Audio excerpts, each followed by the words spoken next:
എല്ലാ ബഹുമാന്യരായ പ്രേക്ഷകർക്കും അനശ്വരനായ ക്രിസ്തുയേശുവിൻ്റെ അതുല്യമായ നാമത്തിൽ സ്നേഹനിർഭരമായ അഭിവാദനങ്ങൾ. പ്രിയപ്പെട്ട എൻ്റെ സഹോദരൻ ഫെബിൻ അടക്കമുള്ള എല്ലാ സഹോദരങ്ങളെയും അഭിവാദ്യം ചെയ്യുന്നു. ക്രിസ്തീയ ജീവിതവുമായി ബന്ധപ്പെട്ട ഏറ്റവും പ്രസക്തമായ ഗൗരവമേറിയ ഒരു വിഷയത്തെക്കുറിച്ചാണ് നാം ഒരുമിച്ച് ചിന്തിക്കുന്നത്. പ്രത്യേകിച്ച് spirituality and social concern, social commitment. ഈ പ്രമേയത്തെ അധികരിച്ചുകൊണ്ടാണ് ചില കാര്യങ്ങൾ സംസാരിക്കാൻ വേണ്ടി താല്പര്യപ്പെടുന്നത്. ഈ വിഷയവുമായി ബന്ധപ്പെട്ടുകൊണ്ട് തന്നെ ഇതിൻ്റെ ചില ഉപപ്രമേയങ്ങൾ പലരും പല തലക്കെട്ടുകളിൽ നിന്നുകൊണ്ട് ഇതിനോടകം തന്നെ സംസാരിച്ച് കഴിഞ്ഞിരിക്കുകയാണ്. യാക്കോബിൻ്റെ ലേഖനം 2-ാം അധ്യായം അതിൻ്റെ 14, 15, 16 വാക്യങ്ങൾ നിങ്ങളുടെ ശ്രദ്ധയിലേക്ക് കൊണ്ടുവരുന്നു. യാക്കോബിൻ്റെ ലേഖനം 2-ാം അധ്യായം 14 മുതലുള്ള വാക്യങ്ങൾ. സഹോദരന്മാരെ, ഒരുത്തൻ തനിക്ക് വിശ്വാസമുണ്ട് എന്ന് പറയുകയും പ്രവൃത്തികളില്ലാതിരിക്കുകയും ചെയ്താൽ ഉപകാരമെന്ത്? ആ വിശ്വാസത്താൽ അവൻ രക്ഷ പ്രാപിക്കുമോ? ഒരു സഹോദരനോ സഹോദരിയോ നഗ്നരും അഹോവൃത്തിക്ക് വകയില്ലാത്തവരുമായിരിക്കെ നിങ്ങളിൽ ഒരുത്തൻ അവരോട് സമാധാനത്തോടെ പോയി തീ കായുകയും വിശപ്പടക്കുകയും ചെയ്യുവിൻ എന്ന് പറയുന്നതല്ലാതെ ദേഹരക്ഷയ്ക്ക് ആവശ്യമുള്ളത് അവർക്ക് കൊടുക്കാതിരുന്നാൽ ഉപകാരമെന്ത്? അങ്ങനെ വിശ്വാസവും പ്രവൃത്തികളില്ലാത്തതാകിയാൽ സ്വതവേ നിർജ്ജീവമാകുന്നു. ഈ വേദഭാഗമാണ് നിങ്ങളുടെ ശ്രദ്ധയിലേക്ക് കൊണ്ടുവന്നിരിക്കുന്നത്. ഈ വേദഭാഗത്തെ മാത്രം അധികരിച്ചുകൊണ്ടല്ല, ക്രൈസ്തവ വേദശാസ്ത്രത്തിലെ ഏറ്റവും അതിപ്രധാനമായ ബൈബിളിൻ്റെ നീതിശാസ്ത്രം അല്ലെങ്കിൽ ക്രിസ്ത്യൻ എത്തിക്സ്, മോറൽ തിയോളജി എന്നൊക്കെ അവതരിപ്പിക്കുന്ന ഏറ്റവും പ്രൗഢഗംഭീരമായ ഒരു പ്രബന്ധം തന്നെ ബൈബിളിലുണ്ട്. പ്രത്യേകിച്ച് ഗിരിപ്രഭാഷണവും ബൈബിളിലെ 10 കൽപ്പനകളും ഗിരിപ്രഭാഷണവും യാക്കോബിൻ്റെ ലേഖനവും ചേർത്ത് വെച്ചുകൊണ്ടുള്ള ഒരു പ്രബന്ധമാണ് ബൈബിളിൻ്റെ നീതിശാസ്ത്രം അവതരിപ്പിക്കുന്നത്. നമുക്കറിയാം, 10 കൽപ്പനകൾ മാത്രമല്ല, ഏകദേശം 613 കൽപ്പനകൾ അവർ കൊടുത്തിരുന്നു ഇസ്രായേൽ ജനതയ്ക്ക്. അന്നത്തെ സിവിൽ നിയമങ്ങളുണ്ടായിരുന്നു, പേഴ്സണൽ ലോ ഉണ്ടായിരുന്നു, ഫാമിലി ലോ ഉണ്ടായിരുന്നു, അതിനകത്ത് മോറൽ ലോ ഉണ്ടായിരുന്നു, സെറിമോണിയൽ ലോ ഉണ്ടായിരുന്നു, അതിനകത്ത് കോൺസ്റ്റിറ്റ്യൂഷണൽ ലോ ഉണ്ടായിരുന്നു, പ്രോപ്പർട്ടി ലോ ഉണ്ടായിരുന്നു, ഒട്ടനവധി നിയമങ്ങളുണ്ട്. അതിൻ്റെ എല്ലാം അന്തസത്ത എന്ന് പറയുന്നത് 10 കൽപ്പനയാണ്. ദൈവവുമായിട്ടുള്ള ബന്ധവും സമൂഹമായിട്ടുള്ള ബന്ധവും സഹോദരങ്ങളുമായിട്ടുള്ള ബന്ധവും അങ്ങനെ വ്യക്തി നിയമങ്ങളുമെല്ലാം കോർത്തിണക്കിയ അതിൻ്റെ ഒരു സംക്ഷിപ്തമായ രൂപം, ക്യാപ്സ്യൂൾ രൂപത്തിലാക്കിയതാണ് 10 കൽപ്പന. ഈ 10 കൽപ്പനകളുടെ പുതിയ നിയമ വ്യാഖ്യാനം, അതിൻ്റെ ആത്മീയമായ വ്യാഖ്യാനമാണ് ഗിരിഗീതയിലെ ദർശനം. മത്തായി സുവിശേഷം 5, 6, 7 അധ്യായങ്ങളിൽ പറഞ്ഞിരിക്കുന്ന ഗിരിപ്രഭാഷണം അതിൻ്റെ ആത്മീയമായ ആവിഷ്കാരമാണ്, വ്യാഖ്യാനമാണ്. വളരെ വസ്തുനിഷ്ഠമായ വിവരണവും വ്യാഖ്യാനമാണ് നൽകിയിരിക്കുന്നത്.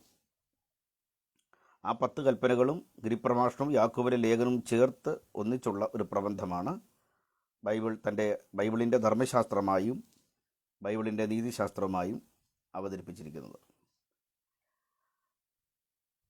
നമുക്കറിയാം, ഗിരിപ്രഭാഷണം പ്രധാനമായും ദൈവരാജ്യത്തിൻ്റെ മാനിഫെസ്റ്റോ എന്ന നിലയിൽ നമുക്കറിയാം. മത്തായി അവതരിപ്പിക്കുന്നത് തന്നെ രാജാവായ ക്രിസ്തുവിനെ കുറിച്ചാണ്. രാജാവിൻ്റെ ജനനത്തെക്കുറിച്ചും രാജാവിൻ്റെ ജീവിതം, തൻ്റെ ഭരണം, തൻ്റെ കിങ്ഡം ഓഫ് ഗോഡ്, തൻ്റെ ആ സ്വർഗരാജ്യം, ആ സ്വർഗരാജ്യത്തിൻ്റെ മാനിഫെസ്റ്റോ ആണ് ഗിരിപ്രഭാഷണം എന്ന് പറയുന്നത്. ആ ദൈവരാജ്യത്തിനകത്ത് ആയിരിക്കുന്ന ഒരു ദൈവമകൻ അല്ലെങ്കിൽ ഡിസൈപ്പിൾ, ആ വ്യക്തിയുടെ മാനസികാവസ്ഥ എങ്ങനെയായിരിക്കണം എന്ന് വ്യക്തമായി ഗിരിപ്രഭാഷണത്തിൽ വിശദീകരിക്കുന്നുണ്ട്. ഭൂമിയുടെ ഉപ്പും ലോകത്തിൻ്റെ വെളിച്ചവുമായി പെരുമാറേണ്ട ഒരു വ്യക്തി, ഒരു കിങ്ഡം ഓഫ് ഗോഡിൻ്റെ സംസ്കാരം പുലർത്തുന്ന ഒരു വ്യക്തി എന്ന നിലയിൽ ദൈവരാജ്യത്തിലെ ശിഷ്യ സമൂഹത്തിൻ്റെ മാനസികാവസ്ഥ വിശദീകരിക്കുകയാണ് കിങ്ഡം ഓഫ് ഗോഡിൻ്റെ മാനിഫെസ്റ്റോ എന്നറിയപ്പെടുന്ന ഗിരിപ്രഭാഷണത്തിനകത്ത്. നമുക്കറിയാം, ക്രിസ്ത്യാനിറ്റിയുടെ പ്രധാനമായ 2 പദവികൾ അവതരിപ്പിച്ചുകൊണ്ട് തന്നെയാണ് ഭൂമിയുടെ ഉപ്പ്, ലോകത്തിൻ്റെ വെളിച്ചവുമായ വിശ്വാസി.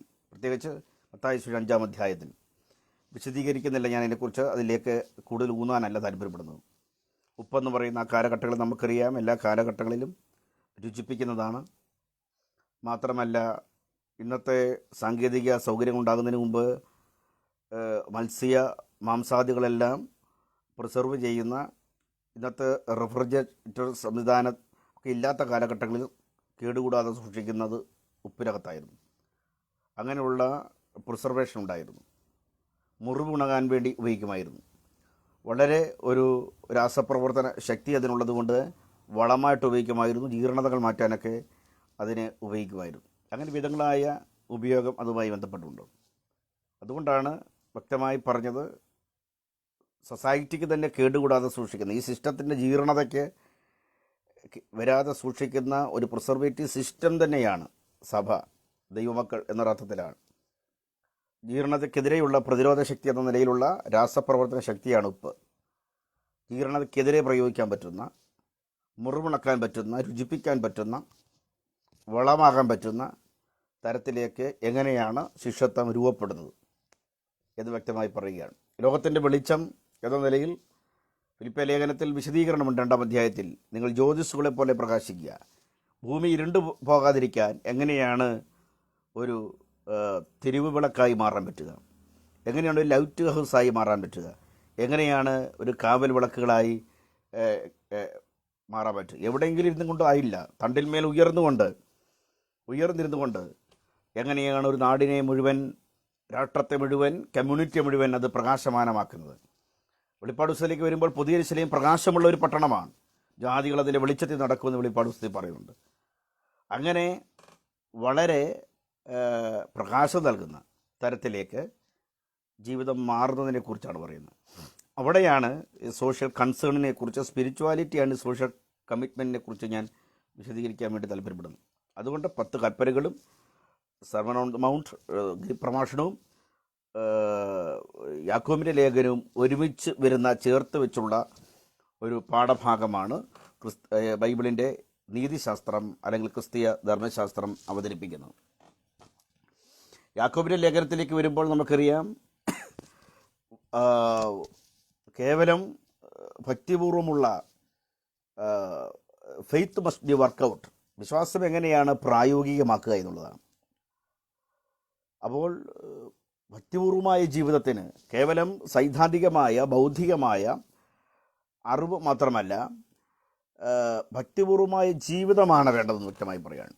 ക്രിസ്ത്യൻ ലൈഫ് എന്ന് പറയുന്നത് കേവലം ഒരു ഫിലോസഫിക്കലല്ല, അതൊരു പ്രാക്ടിക്കലാണ് എന്ന് യാക്കോബിൻ്റെ ലേഖനം വ്യക്തമായി പറയുന്നുണ്ട്.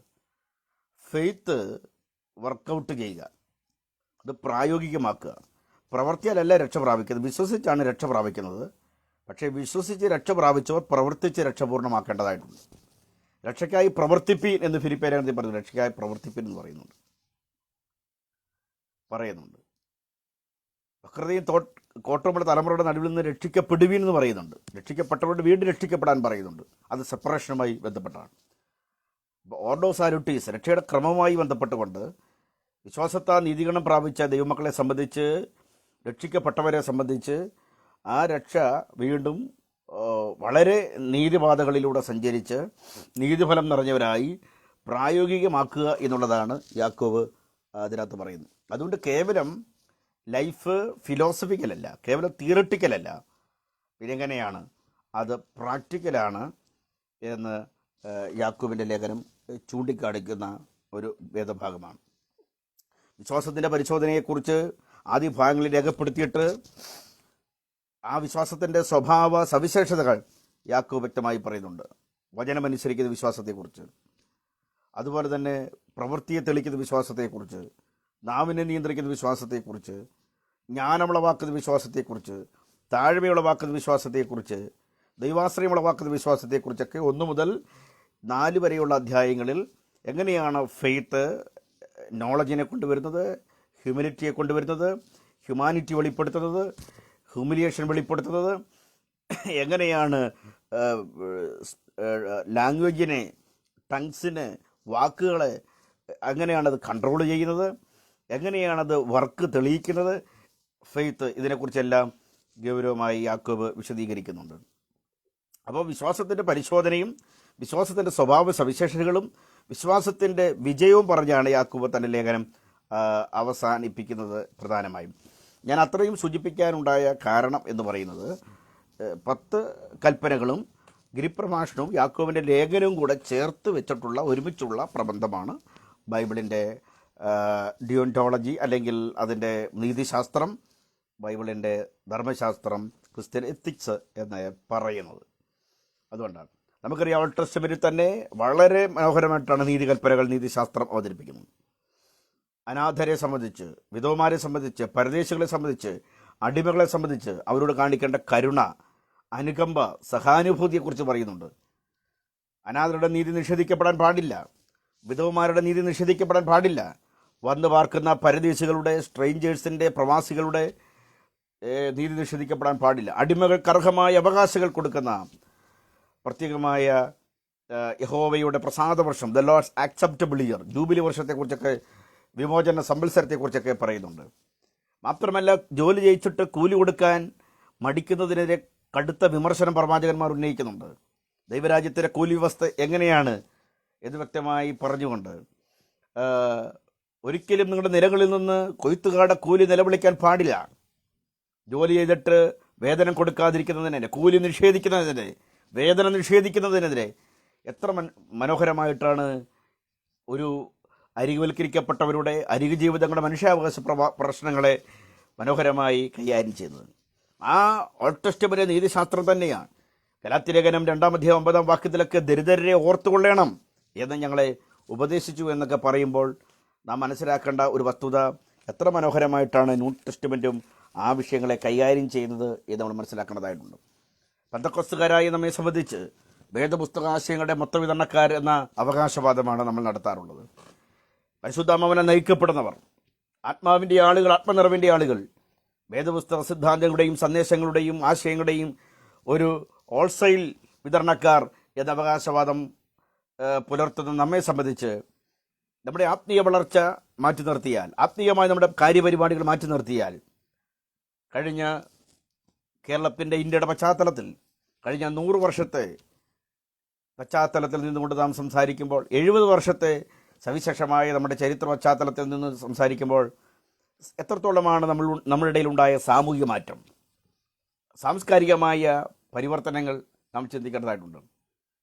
ഇത്രയും ഒരു നൂറ്റാണ്ട് പിന്നിട്ടിരിക്കുന്ന ഒരു കമ്മ്യൂണിറ്റിയിൽ എത്രത്തോളം സാമൂഹികമായ മാറ്റങ്ങൾ സംഭവിച്ചിട്ടുണ്ട്, എത്രത്തോളം സാംസ്കാരികമായ പരിണാമങ്ങൾ സംഭവിച്ചിട്ടുണ്ട്. സ്വർണത്തിനെതിരെയുള്ള നിലപാട്, ലഹരിക്കെതിരെയുള്ള നിലപാട്, ഇത് രണ്ടും മാറ്റി നിർത്തി കഴിഞ്ഞാൽ എത്രത്തോളം സാമൂഹികമായ മാറ്റങ്ങൾ നമ്മുടെ ഇടയിൽ നടന്നിട്ടുണ്ട് നമ്മൾ ചിന്തിക്കണം. അതുകൊണ്ടാണ് ഞാൻ പറഞ്ഞത്, ബൈബിളിൽ എല്ലാ തരത്തിലുള്ള ആത്മീയ സന്ദേശങ്ങളുടെയും വേദപുസ്തക ആശയങ്ങളുടെയും മൊത്തവിതരണക്കാരെന്ന അവകാശവാദം ഉന്നയിക്കുന്ന നമ്മെ സംബന്ധിച്ച് നമ്മുടെ ആത്മീയ കാര്യപരിപാടിയുടെ അജണ്ടയ്ക്കപ്പുറത്തായി സാമൂഹ്യപരവും സാംസ്കാരികപരമായ മാറ്റങ്ങൾ എത്രത്തോളം നമുക്ക് ഉണ്ടായിട്ടുണ്ട്. ക്രൈസ്തവ സാമൂഹിക ധർമ്മം, രക്ഷയുടെ സുവിശേഷവും സഭയുടെ സാമൂഹിക ഉത്തരവാദിത്വവും തമ്മിലുള്ള ബന്ധത്തെക്കുറിച്ച് അന്വേഷണം സഭ നടത്തിയിട്ടുണ്ടോ? ഗോസ്പൽ, രക്ഷയുടെ സാർവലൗകികമായ സന്ദേശം, സഭയുടെ സാമൂഹികമായ ഉത്തരവാദിത്വങ്ങളെ സംബന്ധിച്ചുള്ള ബന്ധം, സഭയുടെ സാമൂഹിക ഉത്തരവാദിത്വത്തെയും രക്ഷയുടെ സുവിശേഷത്തെ തമ്മിൽ ഘടിപ്പിച്ചുകൊണ്ട്, ബന്ധപ്പെടുത്തിക്കൊണ്ട് അന്വേഷണങ്ങൾ നടത്താൻ സഭയ്ക്ക് കഴിഞ്ഞിട്ടുണ്ടോ?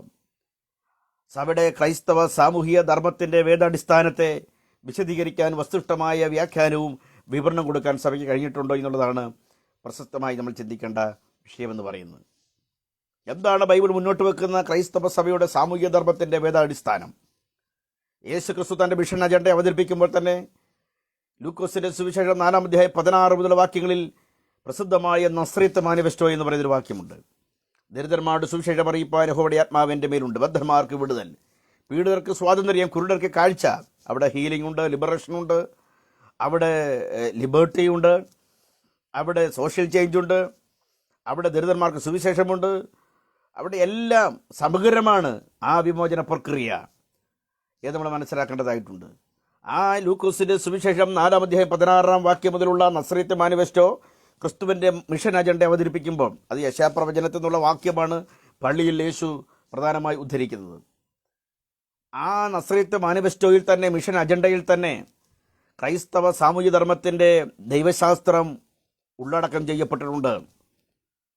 അതിനകത്ത് സമഗ്രമായ വിടുതലാണ് അവിടെ പറയുന്നത്. അതിനകത്ത് ഹീലിംഗ് ഉണ്ട്, തെറാപ്പിയോ ഹീലിംഗ് ഉണ്ട്, അതിനകത്ത് ലിബറേഷൻ ഉണ്ട്, ലിബർട്ടി ഉണ്ട്, അതിനകത്ത് ഫ്രീഡമുണ്ട്, അതിനകത്ത് സൗഖ്യമുണ്ട്, അതിനകത്ത് ദരിദ്രർക്ക് സുവിശേഷമുണ്ട്, അതിനകത്ത് സോഷ്യൽ ചേഞ്ച് ഉണ്ട്, അതിനകത്ത് അപ്ലിഫ്റ്റ്മെൻ്റ് ഉണ്ട്. എല്ലാം സമഗ്രമായ ഒരു ടോട്ടൽ റെവല്യൂഷൻ, സമഗ്രമായ ഒരു ടോട്ടൽ റെസ്റ്റോറേഷനാണ്, റാഡിക്കലായ ചേഞ്ചാണ് നസ്രയത്ത് മാനിഫെസ്റ്റോ മുന്നോട്ട് വെക്കുന്നെങ്കിൽ ക്രൈസ്തവ സഭയുടെ സാമൂഹിക ധർമ്മത്തിൻ്റെ ദൈവശാസ്ത്രം, വേദപുസ്തക അടിസ്ഥാനം ക്രിസ്തുവിൻ്റെ മിഷൻ അജണ്ട അവതരിപ്പിക്കുന്ന ലൂക്കോസ് 4:16 വിശദമായി രേഖപ്പെടുത്തിയിട്ടുണ്ട്. ഡോക്ടർ അനാങ്കൂശിയുടെ സഭയും രാഷ്ട്രവും എന്ന് പറയുന്ന പുസ്തകത്തിനകത്തൊക്കെ സഭയുടെ രാഷ്ട്രീയ ഉത്തരവാദിത്തങ്ങൾ എങ്ങനെയാണ് നിർവഹിക്കേണ്ടത്, സഭയുടെ സാമൂഹികമായ കാഴ്ചപ്പാടിനെക്കുറിച്ചൊക്കെ സവിസ്തരമായി പണ്ഡിതന്മാർ പണ്ഡിതോചിതമായി ഈ വിഷയത്തെക്കുറിച്ചൊക്കെ ഒട്ടനവധി ചർച്ചകൾ നടത്തിയിട്ടുണ്ട്, പ്രബന്ധങ്ങൾ അവതരിപ്പിച്ചിട്ടുണ്ട്. മുന്നോട്ട് വെക്കുന്ന ആത്മീയത എന്താണ്? പള്ളിമതവും പാരമ്പര്യവും സംഘടിതമായി യാഥാസ്ഥികവാദവും മുന്നോട്ട് അവതരിപ്പിക്കുന്ന ക്രിസ്തുവിനെ അല്ല ബൈബിൾ അവതരിപ്പിക്കുന്നത്. സകലർക്കും രക്ഷ, എല്ലാവരുടെയും കർത്താവ്, എല്ലാവർക്കും രക്ഷ, എല്ലായിടത്തും എല്ലാവരും മാനസാന്തരപ്പെടണം, ഞാൻ ഉയർത്തപ്പെട്ട സകല ലോകങ്ങളിലേക്ക് ആകർഷിക്കും, സകല ലോകത്തിൻ്റെ രക്ഷയ്ക്ക് വേണ്ടി എന്ന് പറയുന്ന സാർവത്രികമായ പ്രാപഞ്ചിക പുനഃസ്ഥാപനം ലക്ഷ്യം വെച്ചുകൊണ്ട് സ്വർഗത്തെ ഭൂമി ക്രിസ്തുവിൽ ഒന്നാക്കി ചേർക്കുന്ന ക്രിസ്തുവിൻ്റെ രക്ഷയുടെ സാർവലൗകികമായ മാനത്തെ, അതിൻ്റെ സാർവത്രികമായ മാനത്തെ നാം തിരിച്ചറിയേണ്ടതായിട്ടുണ്ട്. പള്ളിമതം മുന്നോട്ട് അവതരിപ്പിക്കുന്ന ക്രിസ്തു, സങ്കുചിതമായ യാഥാസ്ഥികവാദവും പാരമ്പര്യവാദികളും മുന്നോട്ട് അവതരിപ്പിക്കുന്ന ക്രിസ്തു തങ്ങളുടേത് മാത്രമാണെന്ന് പറയുമ്പോൾ അതിനപ്പുറത്തായി എല്ലാവരുടെയും കർത്താവ്, സകലരുടെയും രക്ഷ, ആ സാർവത്രികമായി എല്ലാവരിലും വെളിപ്പെടുന്ന ആ ക്രിസ്തുവിൻ്റെ സ്നേഹത്തിൽ വെളിപ്പെട്ട് വരുന്ന ആ സാർവത്രികമായ രക്ഷയെക്കുറിച്ച്, ആ ദൈവസ്നേഹത്തിൽ നിന്ന് പ്രതിഫലിക്കുന്ന ആ സാൽവേഷനെക്കുറിച്ചാണ് ഞാൻ പറയുന്നത്. അതാണ് ക്രിസ്തു. അതുകൊണ്ടാണ് അനീതിയെ വെല്ലുവിളിക്കുന്ന ക്രിസ്തുവിനെക്കുറിച്ച് നമ്മൾ മനസ്സിലാക്കുന്നത്. മനുഷ്യരോടുള്ള സ്നേഹവും കരുണയും, അതാണ് ക്രിസ്തു മുന്നോട്ട് വെച്ച നിയമത്തിൻ്റെ അന്തസ്സത്ത എന്ന് പറയുന്നത്. നിയമത്തെ വ്യാഖ്യാനിക്കുമ്പോൾ വ്യക്തമായി 10 കൽപ്പനയെക്കുറിച്ച് ഞാൻ പറഞ്ഞല്ലോ. അത് അല്പം കൂടെ ഒന്നുകൂടി അത് ക്രോഡീകരിച്ച് 2 പറയാറുണ്ട്. ദൈവത്തെ സ്നേഹിക്കുക, മനുഷ്യരെ സ്നേഹിക്കുക. എന്നാൽ ക്രിസ്തു അന്നിനെ ഒന്നുകൂടെ ക്രോഡീകരിച്ച് 1 ശത്രുവിനെ സ്നേഹിക്കാം, ആ ഒരു തരത്തിലേക്ക്. അപ്പോൾ ലവ് സ്നേഹമാണ്, കരുണയാണ്. സർവാംഗ ഹോമങ്ങളെക്കാൾ, യാഗങ്ങളെക്കാൾ സാക്രിഫൈസിനേക്കാൾ സ്നേഹമാണ് വലുതെന്ന് പറഞ്ഞുകൊണ്ട്, അപ്പോൾ സ്നേഹവും കരുണയുമാണ് നിയമത്തിൻ്റെ അന്തസത്ത. നന്മ ചെയ്യുക എന്നുള്ളതാണ്. അത് ശബത്തിനും ചെയ്യുന്നതിന് ഒരു തടസ്സമില്ല. ശബത്ത് എന്തിനു വേണ്ടിയാണ്? ശബത്ത് എന്തിനു വേണ്ടിയാണ്? ഇൻസ്റ്റിറ്റ്യൂഷനൊക്കെ എന്തിനു വേണ്ടിയാണ്? മനുഷ്യർക്ക് വേണ്ടിയാണ്. മനുഷ്യർക്ക് ഒരു ഗുണവുമില്ലെങ്കിൽ എന്തിനാണ് ഇൻസ്റ്റിറ്റ്യൂഷൻ, എന്തിനാണ് സ്ഥാപനങ്ങൾ? അതുകൊണ്ടാണ് ഞാൻ ശബത്തിനും കർത്താവാകെന്ന് പറഞ്ഞത്. നിങ്ങളുടെ ആട്ടുംകുട്ടി ശബത്തിൽ കണക്ട് ചെയ്യണം, നിങ്ങൾ എടുക്കത്തില്ലയോ? അപ്പോൾ നിയമമല്ല പ്രസക്തം, ജീവൻ ഒരു പ്രധാനപ്പെട്ട വിഷയമാണ്. അബണ്ടന്റ് ലൈഫ്, സമൃദ്ധിയായ ജീവൻ. ആ സമൃദ്ധിയായ ജീവൻ തരാൻ വേണ്ടിയാണ് വന്നത്. ജീവൻ ഒരു പ്രധാനപ്പെട്ട ഘടകമാണ്, പ്രധാനമായ ഘടകമാണ്. അതുകൊണ്ട് മനുഷ്യരുള്ള സ്നേഹവും കരുണയും ഒരു പ്രമാണത്തിൻ്റെ അന്തർധാരയും അന്തസത്തയുമായി അവതരിപ്പിച്ചുകൊണ്ട് സബത്തിലും ഏത് വ്യവസ്ഥിതിക്കും നന്മ ചെയ്യാൻ കഴിയുന്ന തരത്തിലേക്ക് മനുഷ്യൻ്റെ അവകാശമാണ് പ്രധാനം, സാമൂഹ്യ നീതിയാണ് പ്രധാനം, അവൻ്റെ തുല്യതയാണ് പ്രധാനം, നന്മ ചെയ്യുന്നതാണ് പ്രധാനം. അവന് വിടുതൽ ലഭിക്കുന്നില്ലെങ്കിൽ എന്താണ് ശബത്ത് കൊണ്ട് പ്രയോജനം? അവന് ഡെലിവറൻസ് ഉണ്ടാകുന്നില്ലെങ്കിൽ, അവന് ഹീലിംഗ് ലഭിക്കുന്നില്ലെങ്കിൽ എന്തുകൊണ്ടാണ് പൗരോഹിത്യം കൊണ്ട്, പള്ളിമതം കൊണ്ട്, പാരമ്പര്യം കൊണ്ട് പ്രയോജനം? ഇത് കൃത്യമായി ചോദിക്കുന്നു. ഒരാൾ പറയുകയാണ് 38 വർഷമായിട്ട് ഒരാൾ പറയുന്നു എനിക്കാരുമില്ല എന്ന് പറയുകയാണ്.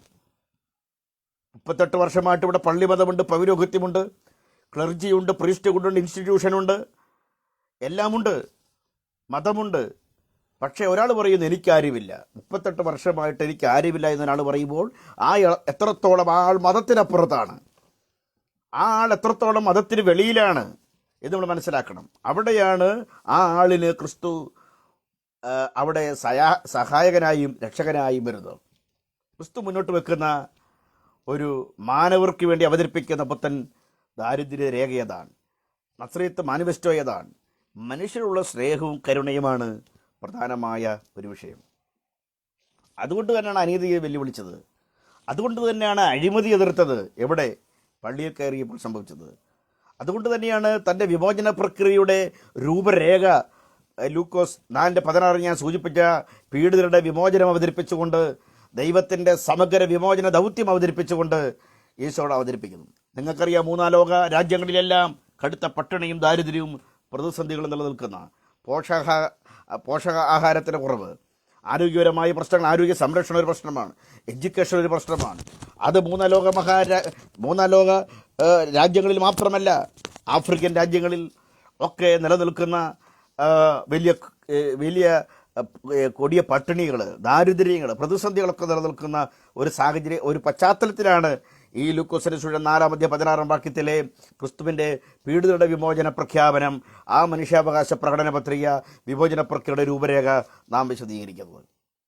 അതാണ് ക്രിസ്തു മുന്നോട്ട് വെച്ച സ്പിരിച്വാലിറ്റി എന്ന് പറയുന്നത്. അപ്പോൾ ആ സ്പിരിച്വാലിറ്റിക്ക് ഒരു സാമൂഹികമായ മാനമുണ്ട്, ഒരു മാനവികതയുണ്ട്, മാനുഷികതയുണ്ട്.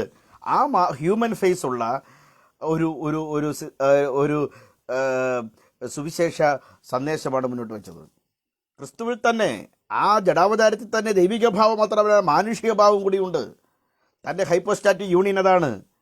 ദൈവത്വവും മനുഷ്യത്വം ഒരുപോലെ സമ്മേളിച്ചിരിക്കുന്ന വൈദിക സംയോജനം, ഹൈപ്പോസ്റ്റാറ്റിക് യൂണിയൻ എന്ന് പറയുന്നത് ദൈവിക സ്വഭാവം മാത്രമല്ല മാനുഷിക സ്വഭാവം കൂടിയുണ്ട്.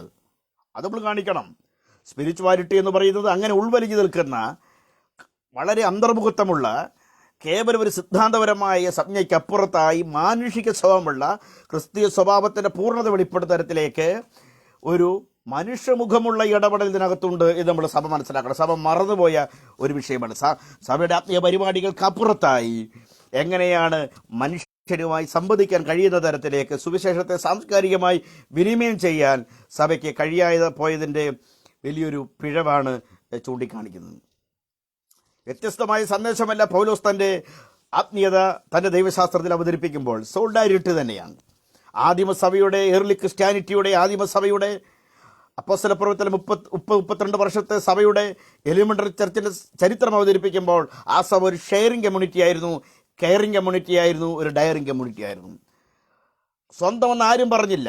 സ്വന്തമെന്ന് ആരും പറയാത്തടത്ത് ആർക്കും ബുദ്ധിമുട്ടില്ലായിരുന്നു. അതുകൊണ്ട് ബുദ്ധിമുട്ടുള്ളവരൊന്നും അവരുടെ ഇടയിലില്ലായിരുന്നു. പങ്കിടിലുള്ളിടത്ത്, ഷെയറിങ്ങിലുള്ളിടത്ത്, കെയറിങ്ങിലുള്ളിടത്ത് ഒരു ബുദ്ധിമുട്ടില്ല. വിഭവങ്ങൾ വാരിക്കൂട്ടുകയല്ല, വിഭവങ്ങളുടെ പങ്കിടിലാണ്. ഭക്ഷണത്തിൻ്റെയും ആഹാരത്തിൻ്റെയും പങ്കിടിലാണ്. കൃപാവരങ്ങളുടെയും പങ്കിടിലാണ്. സുഖദുഃഖങ്ങളുടെ പങ്കിടിൽ. അങ്ങനെ പങ്കിടുന്ന ഒരു ഷെയറിംഗ് കമ്മ്യൂണിറ്റിയായി മാറിയ ഒരു കൊയിനോനിയ, ആ പങ്കിടലിൻ്റെ മർമ്മം നമ്മൾ ഏർലി ക്രിസ്ത്യാനിറ്റിയിൽ വ്യക്തമായി മനസ്സിലാക്കുന്നുണ്ട്. അതുതന്നെയാണ് പൗലോസ് തൻ്റെ സ്പിരിച്വാലിറ്റി അവതരിപ്പിക്കുമ്പോൾ തൻ്റെ ദൈവശാസ്ത്രത്തിൽ സോൾഡാരിറ്റി തന്നെയാണ് പറയുന്നത്. പ്രത്യേകിച്ച് കൊരിന്ത്യ സഭയുടെ ആഭ്യന്തര പ്രശ്നത്തെ അഡ്രസ്സ് ചെയ്യുമ്പോൾ നിങ്ങൾക്കറിയാം, ഒരു പ്രോബ്ലമാറ്റിക് അസംബ്ലി ആയിരുന്നു കൊരിന്ത്യൻ ചർച്ച്. ആ സഭയുടെ ആഭ്യന്തര പ്രശ്നത്തെ കൈകാര്യം ചെയ്യുമ്പോൾ 1 കൊരിന്ത്യർ ലേഖനം 11-ാം അധ്യായത്തിൽ പൗലോസ് സോൾഡാരിറ്റിയെക്കുറിച്ച് തന്നെയാണ് പറയുന്നത്. ഷെയറിങ്ങിനെ കുറിച്ചാണ് പറയുന്നത്. ഷെയറിങ്ങിനെ കുറിച്ചാണ്. നിങ്ങൾ എന്തുകൊണ്ടാണ് സ്നേഹവിരുന്നുകളിൽ അപമര്യാദയായി പെരുമാറുന്നത്? കൃപാവരങ്ങളും പാട്ടും പ്രാർത്ഥനയും എല്ലാമുണ്ട്. പക്ഷേ സ്നേഹസദ്യകളിൽ പാവപ്പെട്ടവരോട് മോശമായി പെരുമാറുന്നു. ആത്മീയത കേവലം ഉപരിവിപ്ലവമായി, ആത്മീയ കേവലം വൈകാരികമായി കൊണ്ടുവന്ന, വളരെ ആത്മീയതയിൽ വികാരപരമായി അഭിരമിക്കുക മാത്രം ചെയ്യുന്ന, അനുഭൂതികളിൽ അഭിരമിക്കുക മാത്രം ചെയ്യുന്ന ഒരു സഭയുടെ വളരെ വികാരപരമായ ഹർഷോന്മാദത്തെ വിമർശിച്ചുകൊണ്ട്, ഹർഷോന്മാദം, അനുഭൂതികളിൽ അഭിരമിച്ച ഒരു സഭ. കൃപാവരങ്ങളുണ്ട്, അന്യഭാഷയും പാട്ടും പ്രാർത്ഥനകളൊക്കെ ഉണ്ട്. പക്ഷെ ബന്ധങ്ങളിൽ സ്നേഹം വെളിപ്പെടാതിരുന്ന, പെരുമാറ്റങ്ങളിൽ അഗാപ്പെ വെളിപ്പെടാതിരുന്ന, സ്നേഹവിരുന്നുകളിലെ, സ്നേഹക്കൂട്ടായ്മകളിൽ പാവപ്പെട്ടവരുടെ മോശമായി പെരുമാറിയ സഭയ്ക്കകത്ത് എങ്ങനെയാണ് ഈ കൃപാവരങ്ങൾ സ്നേഹത്തിൽ വെളിപ്പെടുത്താൻ കഴിയാതെ പോയത്? അതുകൊണ്ടാണ് ശ്രേഷ്ഠവരങ്ങളെ വാഞ്ചിക്കാൻ പറഞ്ഞ, അന്യഭാഷയും പ്രവചനപരവുമൊക്കെ വാഞ്ചിക്കാൻ പറഞ്ഞ പൗലോസ് ഞാൻ അതിശ്രേഷ്ഠവരം കാണിച്ചു തരാമെന്ന് പറഞ്ഞുകൊണ്ട് 13-ാം അധ്യായത്തിലെ സ്നേഹം അഗാപ്പെ കാണിക്കേണ്ടതായി വന്നു. എല്ലാ ക്രമാവലികളെ അവതരിപ്പിച്ചിട്ട് ശ്രേഷ്ഠവരം പ്രൊഫസയും അന്യഭാഷയുമെല്ലാം അവതരിപ്പിച്ചിട്ട് പറയുന്നു ഞാൻ അതിശ്രേഷ്ഠവരം കാണിച്ചു തരാമെന്ന് പറഞ്ഞിട്ട് ലവ് എന്തിനാണ് കാണിച്ചത്? കാരണം അവിടെ ഇല്ലാതെ പോയത് അതാണ്. ആ സഭയിൽ സ്നേഹമാണ് ഇല്ലാതെ പോയത്. അപ്പോൾ സോളിഡാരിറ്റിയാണ്, ഒരു ഷെയറിങ് കമ്മ്യൂണിറ്റിയാണ് പൗലോസും അവതരിപ്പിക്കുന്ന സ്പിരിച്വാലിറ്റി എന്ന് പറയുന്നത്. ബന്ധങ്ങളിൽ ഊന്നി നിൽക്കുന്ന, ആ ഐക്യദാർഢ്യത്തിൽ ഊന്നി നിൽക്കുന്ന, അല്പം കൂടെ പൗലോസ് സഭയുടെ സോളിഡാരിറ്റിയെ, ക്രിസ്തുവിൻ്റെ ശരീരമായ സഭ എന്ന് പറയുന്ന സ്പിരിച്വൽ യൂണിറ്റിയെ അവതരിപ്പിക്കുക വഴി വൺനെസ് ഇൻ ക്രൈസ്റ്റ്, ക്രിസ്തുവിലുള്ള ഐക്യദാർഢ്യത്തെക്കുറിച്ച്, ക്രിസ്തുവിൽ ഒന്നാണ്, അപ്പം ഒന്നാകൊണ്ട് പലരായി നാം ക്രിസ്തുവിൽ ഒന്നാകുന്നു എന്ന് പറഞ്ഞുകൊണ്ട് ആ സോളിഡാരിറ്റിയെ, ഷെയറിങ് കമ്മ്യൂണിറ്റിയെ പൗലോസ് അവതരിപ്പിക്കുന്നുണ്ട്. സോളിഡാരിറ്റിയും പ്യൂരിറ്റിയും എല്ലാം മനോഹരമായിട്ടാണ് കൊരിന്ത്യർ ലേഖനത്തിൽ പൗലോസ് അവതരിപ്പിക്കുന്നത്, പ്രിയമുള്ളവരെയും. അപ്പം ക്രിസ്തുവിൻ്റെ ആത്മീയ ദർശനം സാമൂഹിക വീക്ഷണങ്ങളിൽ അധിഷ്ഠിതമാണ്. പൗലോസിൻ്റെ ആത്മീയത എന്ന് പറയുന്നത് പരസ്പര ബന്ധങ്ങളിലും കൂട്ടായ്മകളിലും ഐക്യദാർഢ്യങ്ങളിലും കരുതലിലും പങ്കിടലിലും ഒക്കെ നിലനിൽക്കുന്ന ഷെയറിങ്ങിലും കെയറിങ്ങിലും സോളിഡാരിറ്റിയിലും അധിഷ്ഠിതമാണ്. ഇതുതന്നെയാണ് നമ്മുടെ പഴയ നിമിത്തി കാണുന്ന പ്രവാചക ദർശനങ്ങളിലെ സ്പിരിച്വാലിറ്റി, പ്രൊഫറ്റിക് സ്പിരിച്വാലിറ്റി ഉണ്ടല്ലോ. ആ പ്രവാചക ദർശനങ്ങളിലെ ആത്മീയത ശക്തമായി സോഷ്യൽ ജസ്റ്റിസിലൂന്നി നിന്നുകൊണ്ടാണ്. സാമൂഹ്യ നീതി, പ്രത്യേകിച്ച് 8-ാം നൂറ്റാണ്ടിലെ പ്രവാചകന്മാർ, മൈനർ പ്രോഫറ്റ്സ്, യെശയ്യാവും യെരമ്യാവും എല്ലാം, അതുപോലെ തന്നെ യെശയ്യാവും യെരമ്യാവും എല്ലാം നിലനിൽക്കുന്ന വ്യവസ്ഥിതിക്കെതിരെ ശക്തമായി കലഹിക്കുന്ന ഒരു ക്രിട്ടിക്കൽ ഇൻസൈഡർമാരായിരുന്നു അവർ. അങ്ങനെ ശക്തമായി അവർ നടത്തിയ മുന്നോട്ട് വെച്ച വിമർശനം എന്ന് പറയുന്നത് എന്താണ്? സാമൂഹ്യനീതിയാണ്. ദന്തഗോപുരങ്ങളിൽ അഭിരമിക്കുന്നവർ, പാവപ്പെട്ടവന് ആകെയുള്ളൊരു ചെരുപ്പാണ് 2 ജോഡി, ആ ചെരുപ്പ് പണയം വെക്കുന്നവർ, അവൻ്റെ പുതപ്പ് പണയം വെക്കുന്നവർ, എന്നിട്ട് ആനക്കൊമ്പുകൊണ്ടുള്ള ആ അരമനകളിൽ വസിക്കുന്ന, ദന്തഗോപുരങ്ങളിൽ വസിക്കുന്ന അക്കാലത്ത് അപ്പർ ക്ലാസ് ഹിപ്പോക്രസിക്കെതിരെ ശക്തമായി ക്രിറ്റിസിസം ഉന്നയിച്ച സാമൂഹ്യനീതിയുടെ പ്രവാചകന്മാരായിരുന്നു ആമോസ് അടക്കമുള്ള പ്രവാചകന്മാരെന്ന് പറയുന്നത്. ന്യായം വെള്ളം പോലെയും നീതി വറ്റാത്ത തോട് പോലെയും കവിഞ്ഞൊഴുകട്ടെ എന്ന് പറഞ്ഞുകൊണ്ട്, ഒരു നാട്ടിൽ ന്യായമുണ്ടാകണം, നീതി ഉണ്ടാകണം എന്ന് പറഞ്ഞുകൊണ്ട് സാമൂഹ്യനീതിയുടെ നിഷേധത്തിനെതിരെ കലർപ്പില്ലാത്ത പ്രവചനം അവതരിപ്പിച്ചുകൊണ്ട് ശക്തമായി മുന്നോട്ട് അവതരിപ്പിച്ച നിഷേധികളായിരുന്നു ആ കാലഘട്ടത്തിലെ പ്രവാചകന്മാരെന്ന് പറയുന്നത്. അതിശക്തനായ ആൾ ആമോസ് ആയിരുന്നു. സിംഹം പോലെ അലറിക്കൊണ്ട് യഹോവയെ അരുളി ചെയ്യുന്നു, ആർ ഭയപ്പെടാതിരിക്കും? നഗരത്തിൽ കാഹളമൂതും, ആർ ഭയപ്പെടാതിരിക്കും? സിംഹം അലറുന്നു, ആർ ഭയപ്പെടാതിരിക്കും? എന്ന് പറഞ്ഞുകൊണ്ട് സമൂഹത്തിലെ തിന്മകൾക്കെതിരെ, ഭാഷാനി പശുക്കളെ എന്ന് പറഞ്ഞുകൊണ്ട് അവിടുത്തെ സ്ത്രീകൾക്കെതിരെ സംബോധന ചെയ്തുകൊണ്ട്, തെറ്റായ സാമൂഹിക ക്രമത്തിനെതിരെ വലിയ ദൈവശാസ്ത്രപരമായ പ്രതിരോധം തീർത്തുകൊണ്ട് സാമൂഹ്യ നീതിയിൽ അധിഷ്ഠിതമായ ആത്മീയത അവതരിപ്പിക്കുകയായിരുന്നു പ്രൊഫറ്റിക് സ്പിരിച്വാലിറ്റി. പ്രവാചക ദർശനത്തിലെ ആത്മീയത അതാണ് വ്യക്തമായി നമ്മൾ മനസ്സിലാക്കണം. സാധുക്കളെ ഞെരുക്കുന്ന, ആവശ്യക്കാരെ അടിച്ചമർത്തുന്ന ഒരു കൂട്ടം വ്യവസ്ഥയ്ക്കെതിരെ ശക്തമായി, നിങ്ങൾ ആമോസിന്റെ പ്രവചനം വായിച്ചു നോക്കൂ, യെരമ്യാ പ്രവചനം മുഴുവൻ വായിച്ചു നോക്കൂ. ക്ലർജിയുടെ പ്രീസ്റ്റ്ഹുഡിന്റെ ജീർണതയ്ക്കെതിരെ, നിങ്ങൾ നിങ്ങളുടെ പിതൃഭവനത്തിലെ മേലങ്കി ഉള്ളവനെ പിടിച്ച് ഞങ്ങൾക്ക് അധിപതിയാകാമെന്ന് പറയുന്നു. കോട്ടിടുന്നവനെ നേതാവാക്കുന്ന ആത്മീയതയ്ക്കെതിരെ അത് യെരമ്യാ പ്രവചനം 4-ാം അധ്യായത്തിൽ പറയുന്നുണ്ട്. അഴിമതി കാണിക്കുന്ന ക്ലർജിയുടെ പ്രീസ്റ്റ്ഹുഡിന്റെ ജീർണതയ്ക്കെതിരെ, യഹോവയായി എന്നെ ഉപേക്ഷിച്ച് പൊട്ടക്കിണറുകളെ കുഴിക്കുന്ന ഒരു ജനതയുടെ ആത്മീയമായ ധാർമ്മികമായ അധപ്പതത്തിനെതിരെ പ്രമേയപരമായ ധാർമ്മിക ഉദ്ബോധനം അവിടെ യെരമ്യാവ് നൽകുകയാണ്.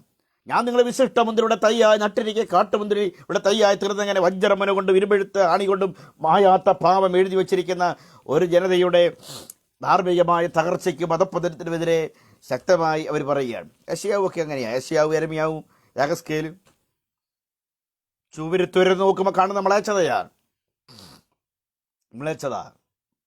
ആലയത്തിനകത്ത് മ്ലേച്ഛതാണ്. ഇവിടെയെല്ലാം സാമൂഹ്യനീതി നിഷേധം, സാമൂഹ്യനീതിയിൽ അധിഷ്ഠിതമായ ഒരു മൊറാലിറ്റിയാണ് അവതരിപ്പിക്കുന്നത്. അതാണ് സ്പിരിച്വാലിറ്റി, അതാണ് റിയൽ സ്പിരിച്വാലിറ്റി. പ്രവാചക ദർശനങ്ങളിലെ ആത്മീയത എന്ന് പറയും നമ്മൾ മനസ്സിലാക്കണം. അപ്പോൾ ഓൾഡ് ടെസ്റ്റ്മെന്റിലും ഗിരിപ്രഭാഷണത്തിലും യാക്കോബിന്റെ ലേഖനത്തിലും പൗലോസിന്റെ ആത്മീയതയിലും പ്രവാചക ദർശനങ്ങളിലും എല്ലാം നിഴലിച്ചേക്കുന്ന വിഷയം അത് തന്നെയാണ്. ഗിരിപ്രഭാഷണത്തിൽ പ്രത്യേകിച്ച് 6-ാം അധ്യായത്തിൽ ദാനധർമ്മത്തിലെ ക്രിസ്തീയ സമീപനം എത്ര മനോഹരമായിട്ടാണ് അവതരിപ്പിക്കുന്നത്. ഗിവിങ് എങ്ങനെയാണ് കൊടുക്കേണ്ടത്, ദാനധർമ്മത്തിലെ ക്രിസ്തീയ സമീപനത്തെക്കുറിച്ച് എത്ര മനോഹരമായിട്ടാണ് പറയുന്നത്. ഒരു നിയമത്തിൻ്റെ പൂർത്തീകരണം ക്രൈസ്തവ ധാർമ്മികതയിലാണ് ഊന്നി നിൽക്കുന്നതെന്ന് പറഞ്ഞുകൊണ്ട് പ്രമാണത്തിൻ്റെ പൂർത്തീകരണം, ഞാൻ പ്രമാണത്തെ നീക്കാനല്ല നിവൃത്തിയാക്കാനാണ് വന്നത്, ആ നിവൃത്തീകരണം ക്രൈസ്തവ ധാർമ്മികതയിൽ അധിഷ്ഠിതമാണ്. ആ ക്രൈസ്തവ ധാർമ്മികതയുടെ പരിണാമങ്ങൾ ആ ഗിരിപ്രഭാഷണത്തിൻ്റെ 5-ാം അധ്യായത്തിലെല്ലാം വിശദീകരിച്ച് 6-ാം അധ്യായത്തിൽ ദാനധർമ്മത്തിലെ ക്രിസ്തീയ സമീപനത്തെക്കുറിച്ച് പറഞ്ഞ് ഉപവാസത്തിന് പേര് നടക്കുന്ന തട്ടിപ്പുകളെ വിമർശിച്ചുകൊണ്ട് എത്ര മനോഹരമായിട്ടാണ് ഗിരിപ്രഭാഷണത്തിൽ ഗിവിങ്ങിനെക്കുറിച്ച്, കൊടുക്കലിനെക്കുറിച്ച്, അതുപോലെ തന്നെ ഷോയിങ് മേഴ്സി, അനുകമ്പയെക്കുറിച്ച്, അല്ലെങ്കിൽ ദാനധർമ്മത്തെക്കുറിച്ച് ഒക്കെ വിശദീകരിക്കുന്നത്.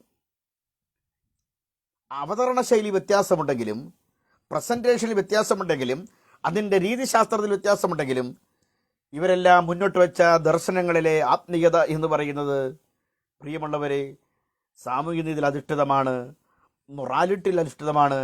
അതിൻ്റെ ധാർമ്മികവും നൈതികമായ മൂല്യങ്ങൾ ഉയർത്തിപ്പിടിച്ചാണ് ആ മൂല്യനിഷേധത്തിൻ്റെ ആത്മീയതകളെ എല്ലാ കാലഘട്ടങ്ങളിലും പ്രവാചകന്മാരും ക്രിസ്തുവും അപ്പോസ്തലന്മാരും വിമർശിച്ചിട്ടുണ്ട് എന്ന് മനസ്സിലാക്കണം. കേവല സിദ്ധാന്തപരമല്ല, വിജ്ഞാനപരമല്ല, അതിനപ്പുറത്ത് പ്രവൃത്തി കേന്ദ്രീകൃത ആത്മീയതയെ കുറിച്ചാണ് പറയുന്നത് പ്രവാചകന്മാർ. നിങ്ങൾ പ്രവർത്തിച്ച് കാണിക്കൂ, വർക്ക് ചെയ്യൂ, പാവപ്പെട്ടവരുടെ നീതി കാണിക്കൂ, അവരുടെ കരുണ കാണിക്കൂ, അവരെ അടിച്ചമർത്തുന്ന അവസാനിപ്പിക്കൂ, സാധുക്കളുടെ, അനാഥരുടെ, വിധവമാരുടെ കരുണ കാണിക്കൂ എന്ന് വ്യക്തമായി വിശദീകരിക്കുകയാണ്. ക്രിസ്തുവിൻ്റെ സ്പിരിച്വാലിറ്റിയും അത് തന്നെയാണെന്ന് ഞാൻ പറഞ്ഞല്ലോ. ചുങ്കക്കാരോടും പാപികളോടും ഉള്ള ഐക്യദാർഢ്യത്തെക്കുറിച്ച് അങ്ങനെ തന്നെയാണ് പറഞ്ഞിരിക്കുന്നത്. അവൻ ചുങ്കക്കാരുടെ പാപികളുടെ സ്നേഹിതൻ എന്ന് തന്നെയാണ് ലൂക്കോസിന്റെ 7-ാം അധ്യായത്തിൽ പറഞ്ഞിരിക്കുന്നത്. നാട്ടുകാരങ്ങനെയാണ് വിളിച്ചത്, അവരുടെ സ്നേഹിതനായിക്കൊണ്ട്. എങ്ങനെയാണ് ചുങ്കക്കാരെന്ന് പറയുന്നത്? ആ കാലഘട്ടങ്ങളിൽ തെറ്റിദ്ധരിക്കപ്പെട്ടിരിക്കുന്ന ഒരു കമ്മ്യൂണിറ്റിയാണ്. പാപികളോട് എങ്ങനെയാണ് സ്നേഹിതനാകാൻ പറ്റുന്നത്? അപ്പോൾ തന്നെ അനീതി കൊണ്ട് സമ്പാദിച്ചത് തിരികെ കൊടുക്കണമെന്ന് കൃത്യമായി പറയുന്നു. വിഭവങ്ങൾ പങ്കുവെക്കാൻ പറയുന്നു. സ്നാപക യോഹന്നാന്റെ പ്രസംഗത്തിനകത്തത് പറയുന്നുണ്ട്.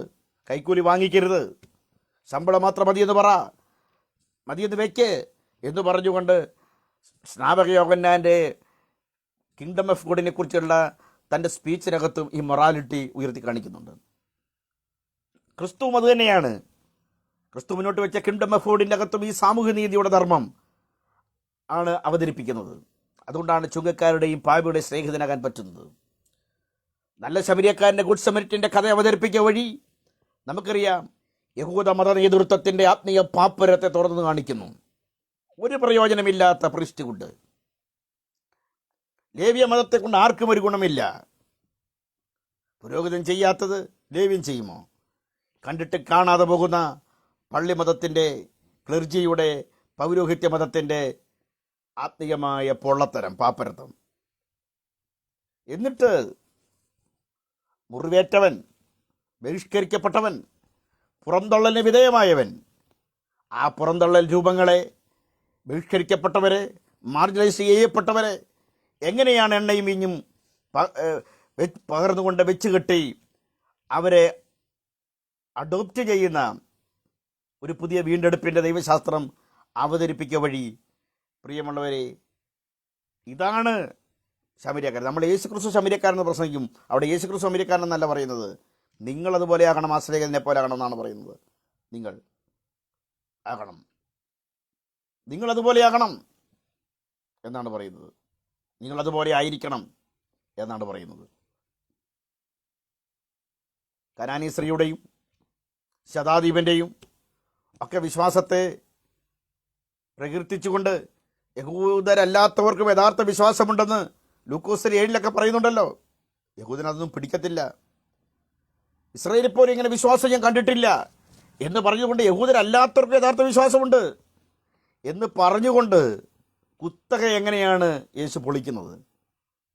ക്രിസ്തുവിനെ സ്വീകരിക്കാൻ, സ്നേഹിക്കാൻ എല്ലാവർക്കും അനുവാദം നൽകുന്ന ആ സ്നേഹത്തിൻ്റെ വെളിപ്പെടൽ, ആ സ്നേഹത്തിൻ്റെ വലയത്തിനകത്തേക്ക് എല്ലാവരും ചേർന്ന് വരുന്ന ക്രിസ്തുവിൻ്റെ സാർവത്രികമായ രക്ഷയുടെ പ്രക്രിയക്കകത്ത് ഒരു പ്രത്യേകമായ കമ്പാർട്ട്മെൻറ്റിൻ്റെ തിരിവുകളൊന്നുമില്ല.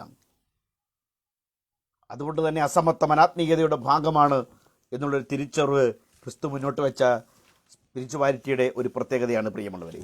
ഇത് നമ്മൾ മനസ്സിലാക്കേണ്ടതായിട്ടുണ്ട്. അത് നമ്മൾ തിരിച്ചറിയണം. അപ്പോൾ തന്നെ നമുക്കറിയാം യേശുവിൻ്റെ ജീവിതവും ഉപദേശമെല്ലാം അങ്ങനെ തന്നെയായിരുന്നു. യേശു ക്രിസ്തുവിൻ്റെ സന്ദേശത്തിൻ്റെ ആ മുന്നോട്ട് വെച്ച ഞാൻ മുമ്പേ പറഞ്ഞ നസ്രത്ത് മാനിഫെസ്റ്റോയുടെ ഒരു പൊളിറ്റിക്കൽ ലിബർട്ടി ഉണ്ട്. ആ ദാരിദ്ര്യത്തിൽ ഒരു രാഷ്ട്രീയ തലത്തെ അഡ്രസ്സ് ചെയ്തുകൊണ്ട് എങ്ങനെയാണ് സമൂഹത്തിന് നന്മ ചെയ്യാൻ പറ്റുക? പുതിയ കാഴ്ചപ്പാടുകൾ മുന്നോട്ട് യേശു അവതരിപ്പിക്കുക. ഞാനിപ്പോൾ കിങ്ഡം ഫിലോസഫിയെക്കുറിച്ച് പറഞ്ഞല്ലോ. കിങ്ഡം ഫിലോസഫിയുടെ ഗിരിപ്രഭാഷണത്തിൻ്റെ ഉള്ളടക്കത്തിനകത്ത്, ആ പ്രഭാഷണത്തിനകത്തൊക്കെ ഗൗരവമായ വിഷയം യേശു അവതരിപ്പിച്ചിട്ട് അതിൻ്റെ വസ്തുനിഷ്ഠമായ വ്യാഖ്യാനങ്ങൾ, വിവരണങ്ങൾ യേശു കൊടുക്കുന്നുണ്ട്. തനിക്ക് വേണ്ടി കൂട്ടിവെക്കുന്നവൻ്റെ എല്ലാം ഗതി എങ്ങനെയാകും? സമ്പത്തിനെ കുറിച്ചുള്ള പഠിപ്പിക്കലാണ്. വിറ്റ് ദരിദ്രന്മാർക്ക് കൊടുക്കാമെന്ന് പറയുന്നു. എല്ലാ ന്യായപ്രമാണവും അനുസരിക്കുന്നതോട് പറയുന്നു. ഒരു കുറവുണ്ട്, പോയി വിറ്റ് കൊടുക്കാൻ പറയുന്നു. ന്യായപ്രമാണം എല്ലാം പൂർത്തീകരിക്കുന്നവനും ഒരു കുറവുണ്ട്, വിറ്റ് കൊടുക്കുക എന്ന് പറയുന്നു. പള്ളിയിൽ വരണ്ട കൈയുള്ളവനെ സൗഖ്യമാക്കിക്കൊണ്ട്, കൂനിയായ സ്ത്രീയെ സൗഖ്യമാക്കിക്കൊണ്ട്, ബെഥസ്ത കുളക്കരയിലെ പക്ഷപാതക്കാരനെ സൗഖ്യമാക്കിക്കൊണ്ട് എങ്ങനെയാണ് ശബത്തിൻ്റെ പേരിലെ മതം എഴുതി വെച്ചിട്ടുള്ള സമ്പ്രദായങ്ങളെ യേശു മറികടന്നത് എന്ന് ഞാൻ സൂചിപ്പിച്ചല്ലോ. മനുഷ്യന് പ്രധാനം. മനുഷ്യനോടാണ് കരുണ കാണിക്കേണ്ടത്. ആ കരുണയും സ്നേഹവുമില്ലാത്ത മതം, മൂല്യമെടുത്തു മാറ്റിയ കേവലം ആചാരം മാത്രം, സെറിമോണി, റിച്വലിസ്റ്റിക്. മതത്തിൻ്റെ ആചാരമാണോ പ്രധാനം, മൂല്യമാണോ പ്രധാനം? മതത്തിൻ്റെ മൊറാലിറ്റിയാണോ വിഷയം, അതിൻ്റെ നൈതികതയാണോ വിഷയം? മൊറാലിറ്റി ഇല്ലാത്ത മതം, മാനവികതയില്ലാത്ത മതം, മനുഷ്യ സ്നേഹമില്ലാത്ത മതം, മൂല്യമില്ലാത്ത മതം കേവലം ആചാരപരതയാണ്. ആ ആചാരപരതയിൽ എത്ര നാളാണ് ഒരു മതത്തിന് മുന്നോട്ട് പോകാൻ പറ്റുക? മതം ഇന്ന് വിമർശിക്കപ്പെടാൻ കാരണം അതാണ്. മതവിമർശനം ഉണ്ടാകുന്നതിൻ്റെ ഒരു പ്രധാനപ്പെട്ട വിഷയം, മതരഹിത ആത്മീയതയെക്കുറിച്ച് പുതിയ ആളുകൾ ചിന്തിക്കുന്നതിൻ്റെ ഒരു പ്രധാനപ്പെട്ട കാര്യം കേവലം ആചാരപരമാകുകയും മൂല്യം നിരാകരിക്കപ്പെടുകയും സ്നേഹം നിരാകരിക്കപ്പെടുകയും മൊറാലിറ്റി നിരാകരിക്കപ്പെടുകയും ചെയ്യുന്ന തരത്തിലേക്ക് മതം എല്ലാ തരത്തിലുള്ള ദുഷ്പ്രവണതകൾക്ക് കീഴ്പ്പെട്ടു പോകുന്നത് കൊണ്ടാണ് മതവിമർശനം ഇന്ന് വർദ്ധിച്ചു വരുന്നത്. മതരഹിതമായ ആത്മീയതയെക്കുറിച്ച് പോലും പുതിയ തലമുറ ചിന്തിച്ചു തുടങ്ങുന്നത്. അതുകൊണ്ട് മൊറാലിറ്റിയും മാനവികതയും മാനുഷികതയും നൈതികതയും ധാർമ്മികതയും മൂല്യവുമെല്ലാം ഉയർത്തിപ്പിടിക്കുന്ന മതത്തിന് മാത്രമേ നിലനിൽക്കാൻ പറ്റൂ. അല്ലെങ്കിൽ കേവലം അതൊരു ഭരണകൂടമായിട്ടോ കേവലം ആചാരമായിട്ടോ ഇൻസ്റ്റിറ്റ്യൂഷനായിട്ടോ മാത്രമേ അതിന് നിൽക്കാൻ പറ്റൂ എന്ന് നമ്മൾ മനസ്സിലാക്കേണ്ടതായിട്ടുണ്ട്. അതുകൊണ്ടാണ് ശബത്തുമായി ബന്ധപ്പെട്ട് യേശു അത് പറഞ്ഞത്. അതുകൊണ്ടാണ് ദേവാലയത്തെ മാർക്കറ്റ് പ്ലേസ് ആക്കിയതിനെ ശുദ്ധീകരിച്ചുകൊണ്ട് യേശു ആ വിഷയത്തിലൊക്കെ ഇടപെട്ടത്. യേശു നിയമങ്ങൾക്ക് ഒരു പുനർവ്യാഖ്യാനം തന്നെ നൽകി. ന്യായപ്രമാണത്തെ എങ്ങനെയാണ് യേശു വ്യാഖ്യാനിച്ച് നമ്മൾ വ്യക്തമായി മനസ്സിലാക്കേണ്ടതായിട്ടുണ്ട്. നന്മ ചെയ്യുക, ഇക്കാര്യങ്ങളെക്കുറിച്ച് ഭക്ഷണ നിയമങ്ങളുമായി ബന്ധപ്പെട്ട് പറഞ്ഞു. അകത്തേക്ക് പോകുന്നതല്ല, അകത്തു നിന്ന് പുറത്തേക്ക് വരുന്നതാണ് നിങ്ങളെ ശുദ്ധനാക്കുന്നത്. കുഷ്ഠരോഗം എന്ന് പറയുന്ന ആ കാലഘട്ടത്തിൽ വളരെ അൺടച്ചബിൾസ് ആയിട്ട് കാണുന്നവരാണ് കുഷ്ഠരോഗികൾ. അവരെ മനഃപൂർവ്വമായി ദേഹത്ത് തട്ടി അവരെ തൊട്ട് ഒക്കെയാണ് സൗഖ്യമാക്കുന്നത്. സമൂഹത്തിൽ ഏറ്റവും ബഹിഷ്കരിക്കപ്പെട്ട സോഷ്യൽ എക്സ്ക്ലൂഷന് വിധേയരായ ഒരു കമ്മ്യൂണിറ്റിയായിരുന്നു കുഷ്ഠരോഗികൾ. സമൂഹത്തിൻ്റെ ഭാഗമല്ലായിരുന്നു. അവരെ ബോധപൂർവം ശരീരത്തെ തൊടുക, ശരീരത്തെ തട്ടുക, തൊടുക, കുഷ്ഠരോഗിയായ ശിമോൻ്റെ വീട്ടിൽ അത്താഴത്തിന് പോകുക. ഇതൊക്കെ എങ്ങനെയാണ് യേശു സമ്പ്രദായങ്ങളെ മറികടന്നത്? എങ്ങനെയാണ് യേശു മുന്നോട്ട് ഈ മനുഷ്യമുഖമുള്ള തൻ്റെ ഈ സന്ദേശം വെച്ചത്? അതുകൊണ്ടാണ് ഞാൻ സന്ദേശത്തിൻ്റെ തുടക്കത്തിൽ പറഞ്ഞത് പള്ളിമതവും പാരമ്പര്യവാദവും സങ്കുചിത യാഥാസ്ഥികവാദവും മുന്നോട്ട് വെക്കുന്ന സ്പിരിച്വാലിറ്റിയല്ല ബൈബിൾ അവതരിപ്പിക്കുന്ന ക്രിസ്തു മറ്റൊന്നാണ് നമ്മൾ തിരിച്ചറിയേണ്ടതായിട്ടുണ്ട്. കുഷ്ഠരോഗിയെ സൗഖ്യമാക്കിയിട്ട് യേശു പറയുകയാണ്, നീ നിന്നെ തന്നെ പോയി പുരോഹിതനെ കാണിക്കുക. കണ്ടോ, ഈ പുരോഹിതനാണ് ഇവനെ പുറത്താക്കുന്നത്. ക്ലർജിയാണ് തീരുമാനിക്കുന്നത്, പുരോഹിതനാണ് തീരുമാനിക്കുന്നത് കുഷ്ഠരോഗിയായിട്ട് പ്രഖ്യാപിക്കുന്നത്. അവനെ ശുദ്ധീകരിക്കുന്ന എല്ലാം തിരിച്ചെടുക്കുന്നതും പുറന്തള്ളുന്നല്ല പുരോഹിതനാണ്. യേശു സൗഖ്യമായിട്ട് പറയും, നീ നിന്നെ തന്നെ പോയി പുരോഹിതനെ കാണിക്കുക. നിന്നെ അന്യനാക്കിയ പുരോഹിതൻ തന്നെ നിന്നെ സമൂഹത്തിലേക്ക് തിരിച്ചു എടുക്കട്ടെ.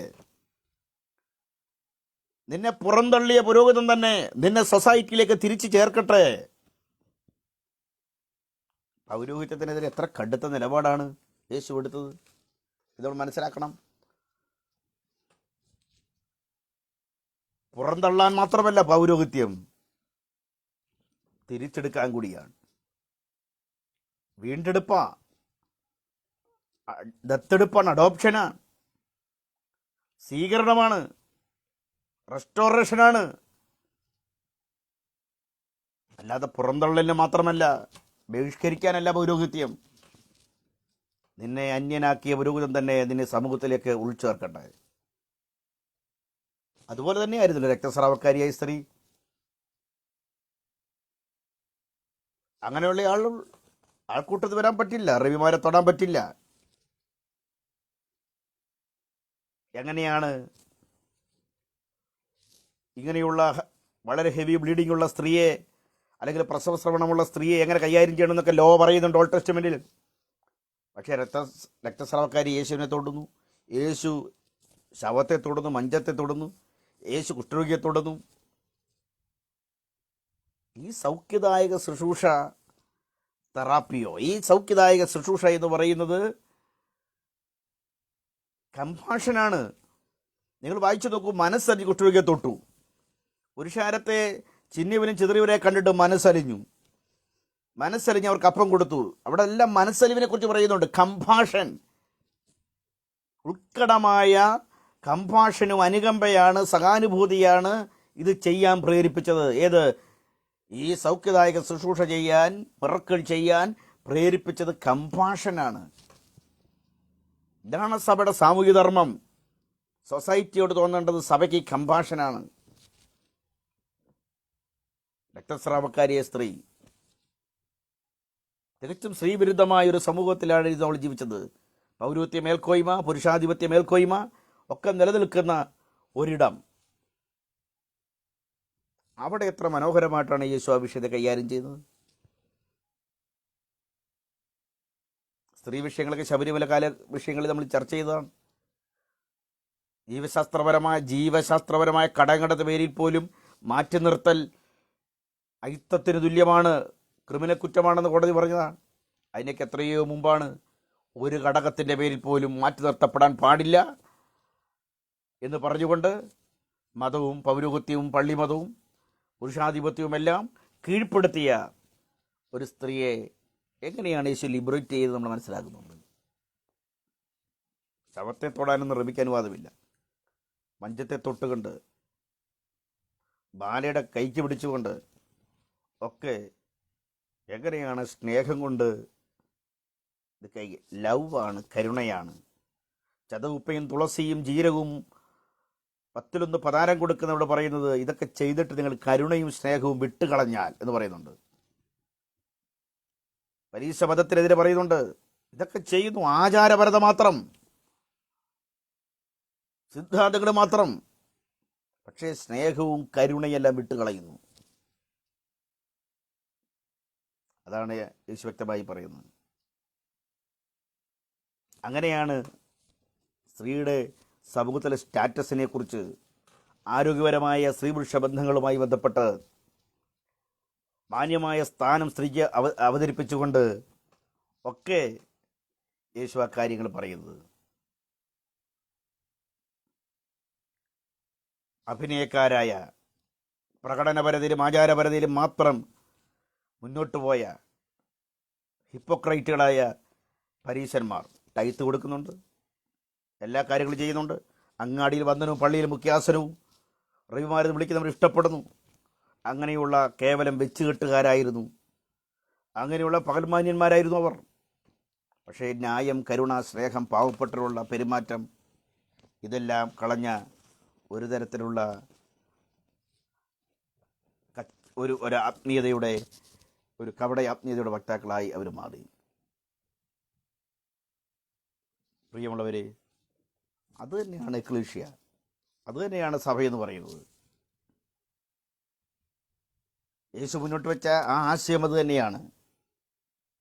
അല്ലാതെ യേശുവിൻ്റെ ദൗത്യ മാതൃക അത് തന്നെയാണ്. ഒരു ഏകാധിപതിയുടെ കീഴിൽ ഒരു പിരമിഡിക്കൽ അധികാര ഹൈറാർക്കി, മേൽകീഴ് ബന്ധങ്ങളുള്ള ശ്രേണിതല അധികാര സംവിധാനങ്ങളുള്ള ഒരു കാര്യങ്ങളൊന്നുമല്ല യേശു സ്വപ്നം കണ്ടത്. അതുകൊണ്ടാണ് മതരാഷ്ട്രീയ അധികാര കേന്ദ്രങ്ങളോട് യേശു രൂക്ഷമായി പ്രതികരിച്ചത്. യെരുശലേം ദേവാലയത്തിലേക്കുള്ള തൻ്റെ ട്രയൂംഫ്, തൻ്റെ രംഗപ്രവേശനം തന്നെ എങ്ങനെയാണ് മതകേന്ദ്രത്തെ, ഒരു ആലയത്തെ, ഒരു പള്ളിയെ രാഷ്ട്രീയ അധികാര കേന്ദ്രമായി പരിവർത്തിച്ച ആ കാലത്തെ രാഷ്ട്രീയ മത കൂട്ടുകെട്ടിൻ്റെ കേന്ദ്രത്തിൻ്റെ ഒരു മതരാഷ്ട്രീയ അധികാര കേന്ദ്രത്തെ എങ്ങനെയാണ് യേശു വിമർശിച്ചത് എന്ന് നമ്മൾ മനസ്സിലാക്കുന്നുണ്ട്.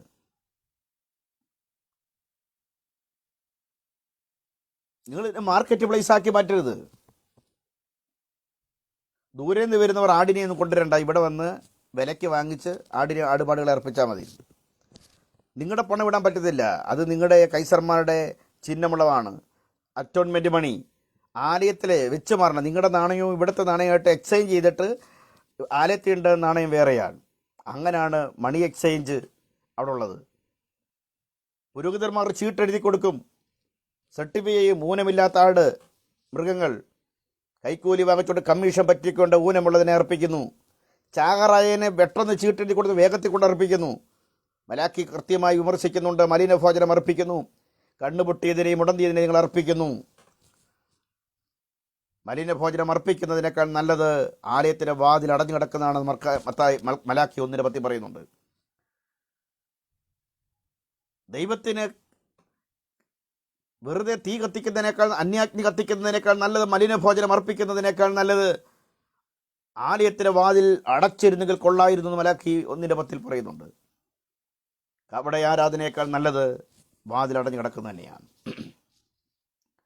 അപ്പം യേശുവിൻ്റെ വളരെ സങ്കീർണമായി നമ്മൾ കാര്യങ്ങൾ വ്യാഖ്യാനിക്കേണ്ട, അത്രയും വാക്യങ്ങളെ സങ്കീർണമാക്കേണ്ട, വളരെ ലളിതമാണ് യേശുവിൻ്റെ സമീപനം. തൻ്റെ ദൗത്യത്തിൻ്റെ വേറിട്ട ബോധ്യങ്ങൾ നമ്മൾ മനസ്സിലാക്കേണ്ടതായിട്ടുണ്ട്. എത്ര മനോഹരമായിട്ടാണ് യേശു ആളുകളോട് ഇടപെടുന്നത്, പെരുമാറുന്നത്, ഇത് നമ്മൾ മനസ്സിലാക്കണം. മൾട്ടിറ്റ്യൂഡ്, ഒരു പുരുഷാരമുണ്ട്. അവർ 12 പേരിനകത്തില്ല, 3 പേർക്കകത്തില്ല, 70 പേർക്കകത്തില്ല. പുരുഷാരം എന്നൊരു വാക്ക് നമ്മൾ കാണുന്നുണ്ടല്ലോ. ഒരു മൾട്ടിറ്റ്യൂഡ്, ജനസഞ്ചയത്തിൻ്റെ രാഷ്ട്രീയം, ഒറ്റപ്പെടലിൻ്റെ സാമൂഹ്യ നിർമ്മിതികളാണ്. ആ പുരുഷാരത്തിനകത്താണ് ശബരിയ സ്ത്രീ ഉള്ളത്. ആൾക്കൂട്ടം കല്ലെറിയാൻ വേണ്ടി കൊണ്ടുവന്ന ലൈംഗിക തൊഴിലാളിയായ ഒരു സ്ത്രീയുണ്ട്, പാവിനിയ സ്ത്രീ ഉണ്ടായിരുന്നു, ചുങ്കക്കാരനുണ്ടായിരുന്നു, സക്കായി ഉണ്ടായിരുന്നു, കുഷ്ഠരോഗി ഉണ്ടായിരുന്നു, വിധവമാരുണ്ടായിരുന്നു, അനാഥരുണ്ടായിരുന്നു, രക്തസ്രാവക്കാർ. ഇവരെല്ലാം മൾട്ടിറ്റ്യൂഡിൻ്റെ ഭാഗമാണ്. ആ മൾട്ടിറ്റ്യൂഡാണ് യേശുവിൻ്റെ മിഷൻ ഫീൽഡ് എന്ന് പറയുന്നത്. അവിടെ ഒരു സോഷ്യൽ അനാലിസിസ് തന്നെ നമ്മൾ നടത്തേണ്ടതായിട്ടുണ്ട്. ഞാനതിലേക്ക് വിശദീകരിക്കുന്നില്ല. വളരെ ഡിസബിലിറ്റി ആയിട്ടുള്ള ആൾക്കാർ, അവർക്ക് കെയർ കൊടുക്കണമെന്ന് തന്നെ ദൈവം ആഗ്രഹിച്ചു.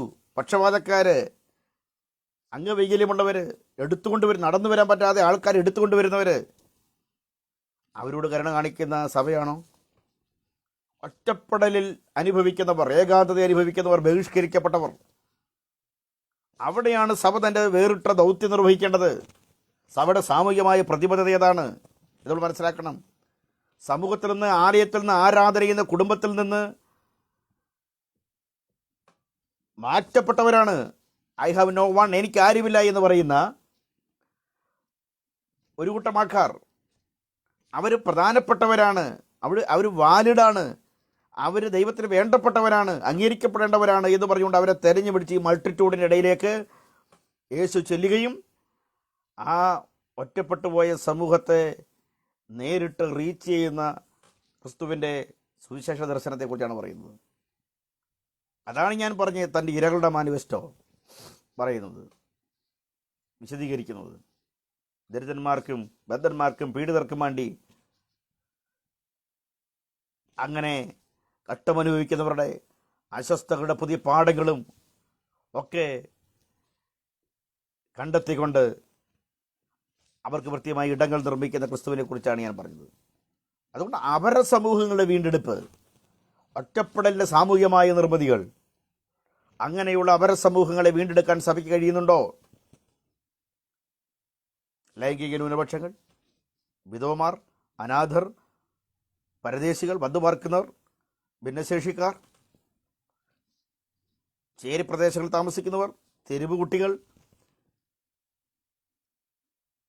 അവിടെയാണ് ക്രിസ്തുവിൻ്റെ ദൗത്യ മാതൃക എത്രത്തോളം സാമൂഹ്യമായ പ്രതിബദ്ധതയോടുകൂടി യേശു ചെയ്തത് എന്ന് നമ്മൾ മനസ്സിലാക്കേണ്ടതായിട്ടുണ്ട്.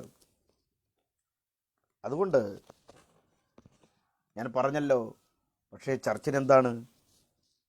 ചർച്ചിനെ ഒരു രാഷ്ട്രീയ കേന്ദ്രമാക്കി മാറ്റി. അതാണ് യേശു വിമർശിച്ചത്. കൂട്ടായ്മയുടെ ഇടങ്ങൾ നഷ്ടപ്പെടുന്ന വാണിഭശാലകളായി ഇത് മാറി, വിൽക്കലിൻ്റെയും വാങ്ങലിൻ്റെയും ഇടങ്ങളായി മാറി. ചർച്ച് എന്നുള്ളതിനെ മാർക്കറ്റിൽ നിന്ന് റീപ്ലേസ് ചെയ്തു. പ്രാർത്ഥനയുടെയും സ്തോത്രത്തിൻ്റെയും കണ്ണുനീരിൻ്റെ നെടുവീർപ്പിൻ്റെ ശബ്ദം കേൾക്കേണ്ടിടത്ത് കാളിയുടെ മുക്കുറ, സ്നേഹത്തിൻ്റെ ഗീതങ്ങൾ കേൾക്കേണ്ടിടത്ത് നാണയങ്ങളുടെ കിലുക്കൽ കേൾക്കുന്നു. അതിനെ ഒരു മാർക്കറ്റ് പ്ലേസ് ആക്കി മാറ്റി. മാർക്കറ്റിൽ ആരാണ് സ്ഥാനം നിർണ്ണയിക്കുന്നത് അറിയാമോ? മാർക്കറ്റിൽ സ്ഥാനം നിർണ്ണയിക്കുന്നത് പണവും അധികാരമുള്ളവരാണ്. പണവും അധികാരമുള്ളവർക്കാണ് മാർക്കറ്റിൽ സ്ഥാനം നിർണ്ണയിക്കുന്നത്. പണവും അധികാരവും ഇല്ലാത്തവർക്ക് മാർക്കറ്റിൽ ആക്രി പറക്കാൻ വരുന്ന നാടോടികളെ പോലെ പണവും അധികാരവും ഉള്ളവന് മാത്രം സ്ഥാനം നിർണ്ണയിക്കപ്പെടുന്ന ഒരിടമായി ടെമ്പിൾ മാറി, ആലയം മാറി. യേശു പറഞ്ഞു, ഇത് മാർക്കറ്റ് പ്ലേസ് അല്ല, ഹൗസ് ഓഫ് മൈ ഫാദർ, എൻ്റെ പിതാവിൻ്റെ ആലയമാണ്. Recreation of the temple. ടെമ്പിളിനൊരു റീക്രിയേഷൻ തന്നെ നടത്തിയിട്ട് പറഞ്ഞു, ഇത് യഹൂദന്മാരുടെ ദേവാലയമല്ല, എൻ്റെ പിതാവിൻ്റെ ആലയമാണ്. യഹൂദന്മാരുടെ പള്ളിയല്ല, സകല ജാതികൾക്കുമുള്ള പ്രാർത്ഥനാലയം എന്ന് പറഞ്ഞ് പുതിയ പേരിട്ട് റീക്രിയേഷൻ ഓഫ് ദ ടെമ്പിൾ. ദൈവം മനുഷ്യനെ ഒരുമിച്ച് നടക്കേണ്ട ഇടം, അവിടെയാണ് ശക്തമായി ഇടപെട്ടതും. യേശു മുന്നോട്ട് വെച്ച ഉടലിൻ്റെ രാഷ്ട്രീയം ഞാൻ വിശദീകരിച്ചല്ലോ. ശരീരത്തിൻ്റെ വേറിട്ട കാഴ്ചകളുമായി ബന്ധപ്പെട്ട്, സ്വത്ത് നിർമ്മാണത്തിൻ്റെ പുതിയ പാതകളുമായി ബന്ധപ്പെട്ട്, സ്ത്രീ ശരീരത്തെ എങ്ങനെയാണ് അപമാനിച്ചത്, 18 വർഷം രോഗം ബാധിച്ച ഒരു സ്ത്രീയുമായി ബന്ധപ്പെട്ട്, കൂനിയായ സ്ത്രീയുമായി ബന്ധപ്പെട്ട്, ശമരിയുടെ ചുവന്ന തെരുവിൽ അബദ്ധസഞ്ചാരം നടത്തിയ രാഷ്ട്രീയം അത് ചവച്ചു തുപ്പിയ ചണ്ടിക്കുമ്പാരം, ആൺകോയ്മ മേധാവിത്വത്തിൻ്റെ ഇരയായി മാറിയ ശമരിയ സ്ത്രീ എന്ന് പറയുന്ന ഒരാൾ, ശമരിയയിലെ കിണറ്റിലെ വെള്ളം പോലും പന്നിയുടെ ചോര പോലെ അയിത്തമായി കണ്ടിരുന്ന, ശമരിയയിലെ പെണ്ണും മണ്ണും അശുദ്ധമായി കണ്ടിരുന്ന ഒരു നാട്ടിൽ നടന്നു എന്നുകൊണ്ട് അവളെ ആ വില്ലേജിലെ ആദ്യത്തെ മിഷൻ വനിതയാക്കി മാറ്റാൻ പറ്റുന്ന തരത്തിലേക്ക് സ്ത്രീ ശരീരത്തിൻ്റെ കാഴ്ചകളെ എങ്ങനെയാണ് യേശു പുനരാഖ്യാനം നടത്തുന്നത്? മതം അങ്ങനെയൊന്നും അല്ലായിരുന്നു സ്ത്രീകളെയും സ്ത്രീ ശരീരങ്ങളെയും വ്യാഖ്യാനിച്ചത്. പക്ഷേ കൂനിയായ സ്ത്രീയെയും പാവനിയായ സ്ത്രീയെയും ശമരിയ സ്ത്രീയെയും രക്തസ്രാവക്കാരിയായ സ്ത്രീയെയും ഒക്കെ കൈകാര്യം ചെയ്തുകൊണ്ട് ക്രിസ്തു കൈകാര്യം എങ്ങനെയാണ് ഈ സ്ത്രീ വിഷയങ്ങളെ കൈകാര്യം ചെയ്തത് നമ്മൾ മനസ്സിലാക്കണം. വ്യക്തിത്വം നഷ്ടപ്പെട്ടവരെയും ആരാൽ ശ്രദ്ധിക്കപ്പെടാത്തവരെയും ചേർത്ത് വെച്ചുകൊണ്ട് യേശു മുന്നോട്ട് വെച്ച ആ കാഴ്ചപ്പാടിനെ നാം പ്രത്യേകമായി ശ്രദ്ധിക്കേണ്ടിയിരിക്കുന്നു. ഞാൻ സമയം കഴിഞ്ഞിരിക്കുകയാണ്. എൻ്റെ വാക്കുകളെ അവസാനിപ്പിക്കുകയാണ്. ആത്മീയതയുടെ ദൈവശാസ്ത്രം അതാണ്. നമ്മൾ മുന്നോട്ട് വെക്കുന്ന ദൈവശാസ്ത്ര പാട്ടിലും കൊട്ടിലും ഇതിലും മാത്രം അഭിനമിക്കാതെ, ആത്മീയതയുടെ ദൈവശാസ്ത്ര കേവലം ഫിലോസഫിക്കലല്ല, അത് പ്രാക്ടിക്കലാണ്, ജീവിക്കാനുള്ളതാണ്. ആത്മീയയുടെ ചരിത്രം ഞാൻ വിശദീകരിക്കുന്നില്ല. ഓർത്തഡോക്സ് സ്പിരിച്വാലിറ്റി ഉണ്ട്. ഓർത്തഡോക്സ് ആത്മീയത കേവലം സാക്രമെൻ്റൽ ലിറ്റററിയിൽ മാത്രം ഊന്നി നിൽക്കുന്നതാണ്. പാശ്ചാത്യ ആത്മീയത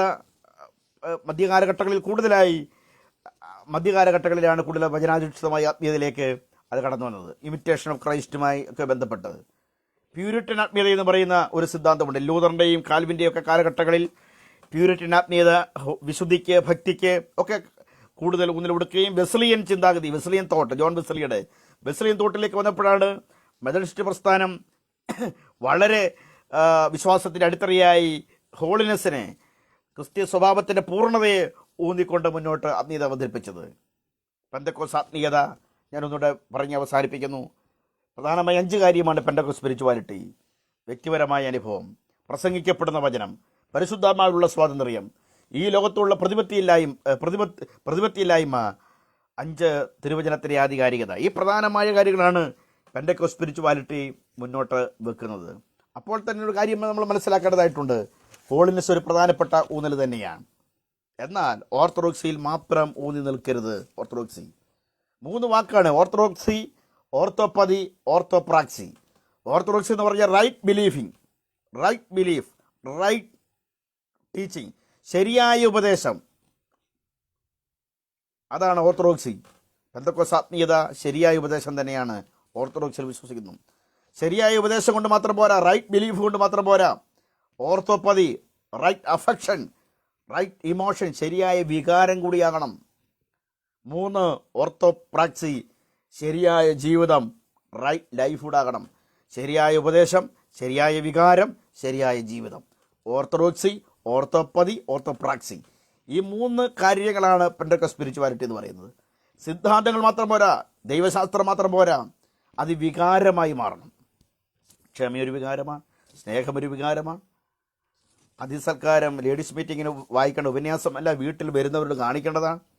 ഇതെല്ലാം ഇമോഷനാണ്, അഫക്ഷനാണ്. അത് ജീവിതമായി മാറണം. അതാണ് 10 കൽപ്പനയിലും ഗിരിപ്രഭാഷണത്തിലും യാക്കോബിൻ്റെ ലേഖനത്തിലും ചേർത്ത് പഠിക്കുമ്പോൾ നമുക്ക് കിട്ടുന്ന പ്രബന്ധം അതാണ്. ആ ബൈബിളിൻ്റെ നീതിശാസ്ത്രവും ക്രിസ്ത്യൻ എത്തിക്സ്, ഡിയോണ്ടോളജി, ആ ധർമ്മശാസ്ത്രം മനസ്സിലാക്കുമ്പോൾ പെന്തക്കോസ്ത് ആത്മീയതയുടെ പ്രസക്തി തീരുമാനിക്കുന്നത് പെന്തക്കോസ്തരുടെ ധാർമ്മിക ജീവിതവും സാമൂഹിക പ്രതിബദ്ധതയുമായി ബന്ധപ്പെടുത്തിയാണ്. ഞാൻ അവസാനിപ്പിക്കുകയാണ്. ഇതൊരു ഉദാത്തമായ മാതൃക നമുക്ക് നമ്മുടെ നാട്ടിലുണ്ടായത് മിഷണറിമാരുടെ ഇടപെടൽ കൊണ്ടാണ്. ഞാൻ അവസാനിപ്പിക്കുന്നു, സമയം കഴിഞ്ഞിരിക്കുകയാണ്. മിഷണറിമാരുടെ ഇടപെടൽ. ഈ നാട്ടിൽ വന്ന പ്രൊട്ടസ്റ്റന്റ് മിഷണറിമാർ, തെക്കൻ തിരുവിതാംകൂറിൽ വന്ന LMS മിഷണറിമാർ, മധ്യ തിരുവിതാംകൂറിൽ വന്ന CMS മിഷണറിമാർ, വടക്കൻ മലബാറിൽ വന്ന ബാസൽ മിഷണറിമാർ, ഇവിടെ നിന്ന് പ്രൊട്ടസ്റ്റന്റ് മിഷണറിമാർ എങ്ങനെയാണ് സാമൂഹിക പ്രതിബദ്ധതയെ, മെഡിക്കൽ സയൻസിനെ, സോഷ്യൽ കൺസേണിനെ തങ്ങളുടെ ഗ്രേറ്റ് കമ്മീഷനുമായി ബന്ധപ്പെടുത്തിക്കൊണ്ട് മിഷനെയും സാമൂഹിക പ്രതിബദ്ധതയും സമന്വയിപ്പിച്ച ഒരു മിഷണറി പ്രവർത്തനമാണ് മുന്നോട്ട് വെച്ചത്. വിദ്യാഭ്യാസത്തെ അഡ്രസ്സ് ചെയ്തു, ആരോഗ്യ മെഡിക്കൽ സയൻസിനെ അവർ അഡ്രസ്സ് ചെയ്തു. അവർ നിഘണ്ടു, ലിപി, വ്യാകരണ, ഭാഷ അവർ കൈകാര്യം ചെയ്തു. വിവർത്തനങ്ങൾ, ക്ലോഡീസ് ബുക്കാനൻ, ഹെർമൻ ഗുണ്ടട്ട, ബെഞ്ചമിൻ ബെയ്ലി അവർ ബൈബിൾ വിവർത്തനങ്ങളിലേക്ക് പ്രവേശിച്ചു. കാർഷിക മേഖലയിൽ അവർ ഇടപെട്ടു. അപ്പോൾ സാമൂഹികമായ ഇടപെടലിലൂടെയായിരുന്നു അവരിടപെട്ടത്. മാനുഷികത ഒരു സമുദായത്തിന് വേണ്ടിയല്ല, മനുഷ്യനെ മനുഷ്യനായി കണ്ടു. മാനവികത, ഹ്യൂമാനിറ്റി, മാനുഷികത പ്രധാനപ്പെട്ട വിഷയമായിരുന്നു അവരുടേത്. സാമൂഹിക തിന്മകൾക്കെതിരെ കാസ്റ്റിനെ അഡ്രസ്സ് ചെയ്തുകൊണ്ട്, പ്രത്യേകമായ സാമൂഹിക ഘടന ജാത്യാചാര അധിഷ്ഠിതമായതുകൊണ്ട് കാസ്റ്റിനെ അഡ്രസ്സ് ചെയ്തു. അൺടച്ചബിലിറ്റി അഡ്രസ്സ് ചെയ്തു. സ്ലേവറി അഡ്രസ്സ് ചെയ്തു. മിഷണറിമാർ ഒപ്പിട്ട് പ്രബന്ധം അയച്ചതുകൊണ്ടാണ് അടിമത്തം നിരോധിച്ചത്. ചാൾസ് മീഡ്, പത്മനാഭൻ കോടതി കേസ് കൊടുത്തതുകൊണ്ടാണ് നാട സ്ത്രീകൾക്ക് മാറുമറിക്കാൻ വേണ്ടി ഉത്തരവുണ്ടായത്. അങ്ങനെ അവർ ഇടപെട്ടു, ഉത്തരവാദിത്തങ്ങൾ നിർവഹിച്ചു. വെല്ലസ്ലി പ്രഭു സതി നിർത്തലാക്കുന്നതിന് വേണ്ടി റിപ്പോർട്ട് ആവശ്യപ്പെട്ടത് വില്യം കേരിയോടാണ്. ആ റിപ്പോർട്ടിൻ്റെ അടിസ്ഥാനത്തിലാണ് ബെൻഡക്കി പ്രഭു സതി നിർത്തലാക്കിയത്. വില്യം കേരി തൻ്റെ ഫ്രണ്ട് ഓഫ് ഇന്ത്യ എന്ന് പറഞ്ഞ ഇംഗ്ലീഷ് പത്രത്തിൽ സതിക്കെതിരെയുള്ള ലേഖനം ബ്രിട്ടീഷ് പാർലമെൻറ്റിൽ ചർച്ചയായിട്ടുണ്ട്. എത്രത്തോളമാണ് സാമൂഹിക പ്രതിനിധിയോട് മിഷണറിമാർ ഇടപെട്ടത്? ബെഞ്ചമിൻ ബെയ്ലി, ഹെർമൻ ഗുണ്ടർട്ടും, അതുപോലെ തന്നെ അർണോസ് പാദ്രിയും, ഹെൻറി ബേക്കറും, തോമസ് നോട്ടനും അടക്കമുള്ള മിഷണറിമാർ എങ്ങനെയാണ് വിദ്യാഭ്യാസ മേഖലകളിൽ, ആരോഗ്യ മേഖലയിൽ ഇടപെട്ടുകൊണ്ട് സാമൂഹിക പ്രതിബദ്ധതയോട് നമ്മുടെ മിഷൻ പ്രവർത്തനം മുന്നോട്ട് കൊണ്ടുപോയത്? വിദ്യാഭ്യാസം, സാധാരണക്കാരന് സ്കൂളിൽ പോകാൻ പറ്റില്ല, പെൺകുട്ടികൾ സ്കൂളിൽ പോകാൻ പറ്റില്ല. അങ്ങനെയുള്ളപ്പോൾ അവർ പെൺകുട്ടികളുടെ സ്കൂളുകൾ തുറന്നു, അടിമ പള്ളിക്കൂടങ്ങൾ തുറന്നു. മാറുമറയ്ക്കാൻ വസ്ത്രധാരണം നടത്താൻ അനുവാദമില്ലായിരുന്നു. അങ്ങനെയാണ് 1814 മുതൽ 20കളിലെ 29കളിൽ 4 ഘട്ടമായി നടന്ന അപ്പർ ക്ലോത്ത് സ്ട്രഗിൾ, മേൽമുണ്ട് സമരം തിരുവനന്തപുരത്തും ബാലരാമപുരത്തും നെയ്യാറ്റിൻകരയിലും കൽക്കുളത്തുമെല്ലാം നടന്നത്. ഏതെല്ലാം വിഷയത്തിലാണ് അവർ ഇടപെട്ടത്? മനുഷ്യരുമായി ബന്ധപ്പെട്ട എല്ലാ വിഷയങ്ങളിലും അവർ ഇടപെട്ടു. ആ പ്രൊട്ടസ്റ്റന്റ് മിഷണറി പ്രസ്ഥാനത്തെ മുന്നോട്ട് കൊണ്ടുപോകാൻ വേണ്ടി ക്രൈസ്തവ സഭയ്ക്ക് കഴിഞ്ഞില്ല. അവരിവിടുന്ന് പോയ ശേഷം അതിനെ മുന്നോട്ട് കൊണ്ടുപോകുക മാത്രമല്ല, അതിനെ പുറകോട്ടടിക്കുകയാണ് ചെയ്തത്. ആ മിഷൻ സ്ട്രാറ്റജിയെ മുന്നോട്ട് കൊണ്ടുപോകാൻ ക്രൈസ്തവ സഭയ്ക്ക് കഴിയാതെ പോയതാണ് ഇന്നും 2.3% ഇന്ത്യയിൽ നിലനിൽക്കുന്നത്. സാമൂഹ്യ പ്രതിബദ്ധതയോട് പ്രവർത്തിക്കാൻ കഴിഞ്ഞില്ല, ജനത്തിൻ്റെ അടിസ്ഥാനപരമായ പ്രശ്നങ്ങളിലേക്ക് ഇറങ്ങാൻ കഴിഞ്ഞില്ല എന്ന് നമ്മൾ മനസ്സിലാക്കണം. ചർച്ചും സ്റ്റേറ്റുമായിട്ടുള്ള വിഷയത്തിൽ ഡയലോഗിന് തയ്യാറായില്ല. പൗരത്വപരമായ കടമകൾ നിർവഹിക്കാൻ, രാഷ്ട്ര നിർമ്മാണ പ്രക്രിയയിലും വികസന പ്രക്രിയയിലും ഇടപെടാൻ, സഭയുടെ രാഷ്ട്രീയമായ ഉത്തരവാദിത്തങ്ങൾ നിർവഹിക്കാൻ, സഭയുടെ സാമൂഹിക കാഴ്ചപ്പാട് അവതരിപ്പിക്കാൻ, പരിസ്ഥിതി വിഷയങ്ങളിലും മനുഷ്യാവകാശ പ്രശ്നങ്ങളിലും സ്ത്രീ പ്രശ്നങ്ങളിലും ഒക്കെ ഇടപെട്ടുകൊണ്ട് അരിക ജീവിതങ്ങളുടെ പ്രശ്നങ്ങളോട് താതാത്മകമായി പ്രതികരിക്കാൻ ഒന്നും സഭയ്ക്ക് കഴിയാതെ കേവലം ഒരു ഫിലോസഫിക്കലായിട്ടുള്ള വൈജ്ഞാനികമായ ഒരു ജീവിതം നയിക്കുകയും അതിനപ്പുറത്തായി ആത്മീയ പരിപാടികളിൽ അഭിരമിച്ചുകൊണ്ട് മാത്രം നിൽക്കുകയും ചെയ്ത സഭ അതിൻ്റെ സാമൂഹിക തലത്തെ നിരാകരിക്കുകയാണ് ചെയ്തത്. ആത്മീയയുടെ സാമൂഹിക തലത്തെ നിരാകരിച്ചു, അതിനെ മാനുഷിക തലത്തെ നിരാകരിച്ചു. കേവലമുള്ള ആ കാലത്തെ പരീക്ഷന്മാരുടെ കൂട്ടത്തിലുള്ള ലീഗലിസം, നിയമാനുസരിതമായ ജീവിതം, ആ ഒരു ലീഗലിസത്തിൻ്റെ പാതയിൽ മുന്നോട്ട് പോവുകയും കേവലം ഒരു ആചാരപരതയിലും കപട ആത്മീയതയിലും ഊന്നി നിന്നുകൊണ്ട് ആ ദൗത്യത്തിൻ്റെ സാമൂഹിക തലത്തെയും അതിൻ്റെ മാനുഷിക തലത്തെയെല്ലാം നിരാകരിച്ചുകൊണ്ട് മുന്നോട്ട് പോയത് കൊണ്ടാണ് വലിയ തരത്തിലുള്ള തിരിച്ചടി മിഷൻ പ്രവർത്തനങ്ങൾ ഉണ്ടായത്. പക്ഷേ അതിൻ്റെ ഉദാത്തമായ മാതൃക പ്രൊട്ടക്ഷൻ മിഷണറി പ്രവർത്തനം ഇവിടെ നടത്തി. ഇവിടെ നാട്ടിൽ വന്ന മിഷണറിമാർ ചെയ്തതാണ്.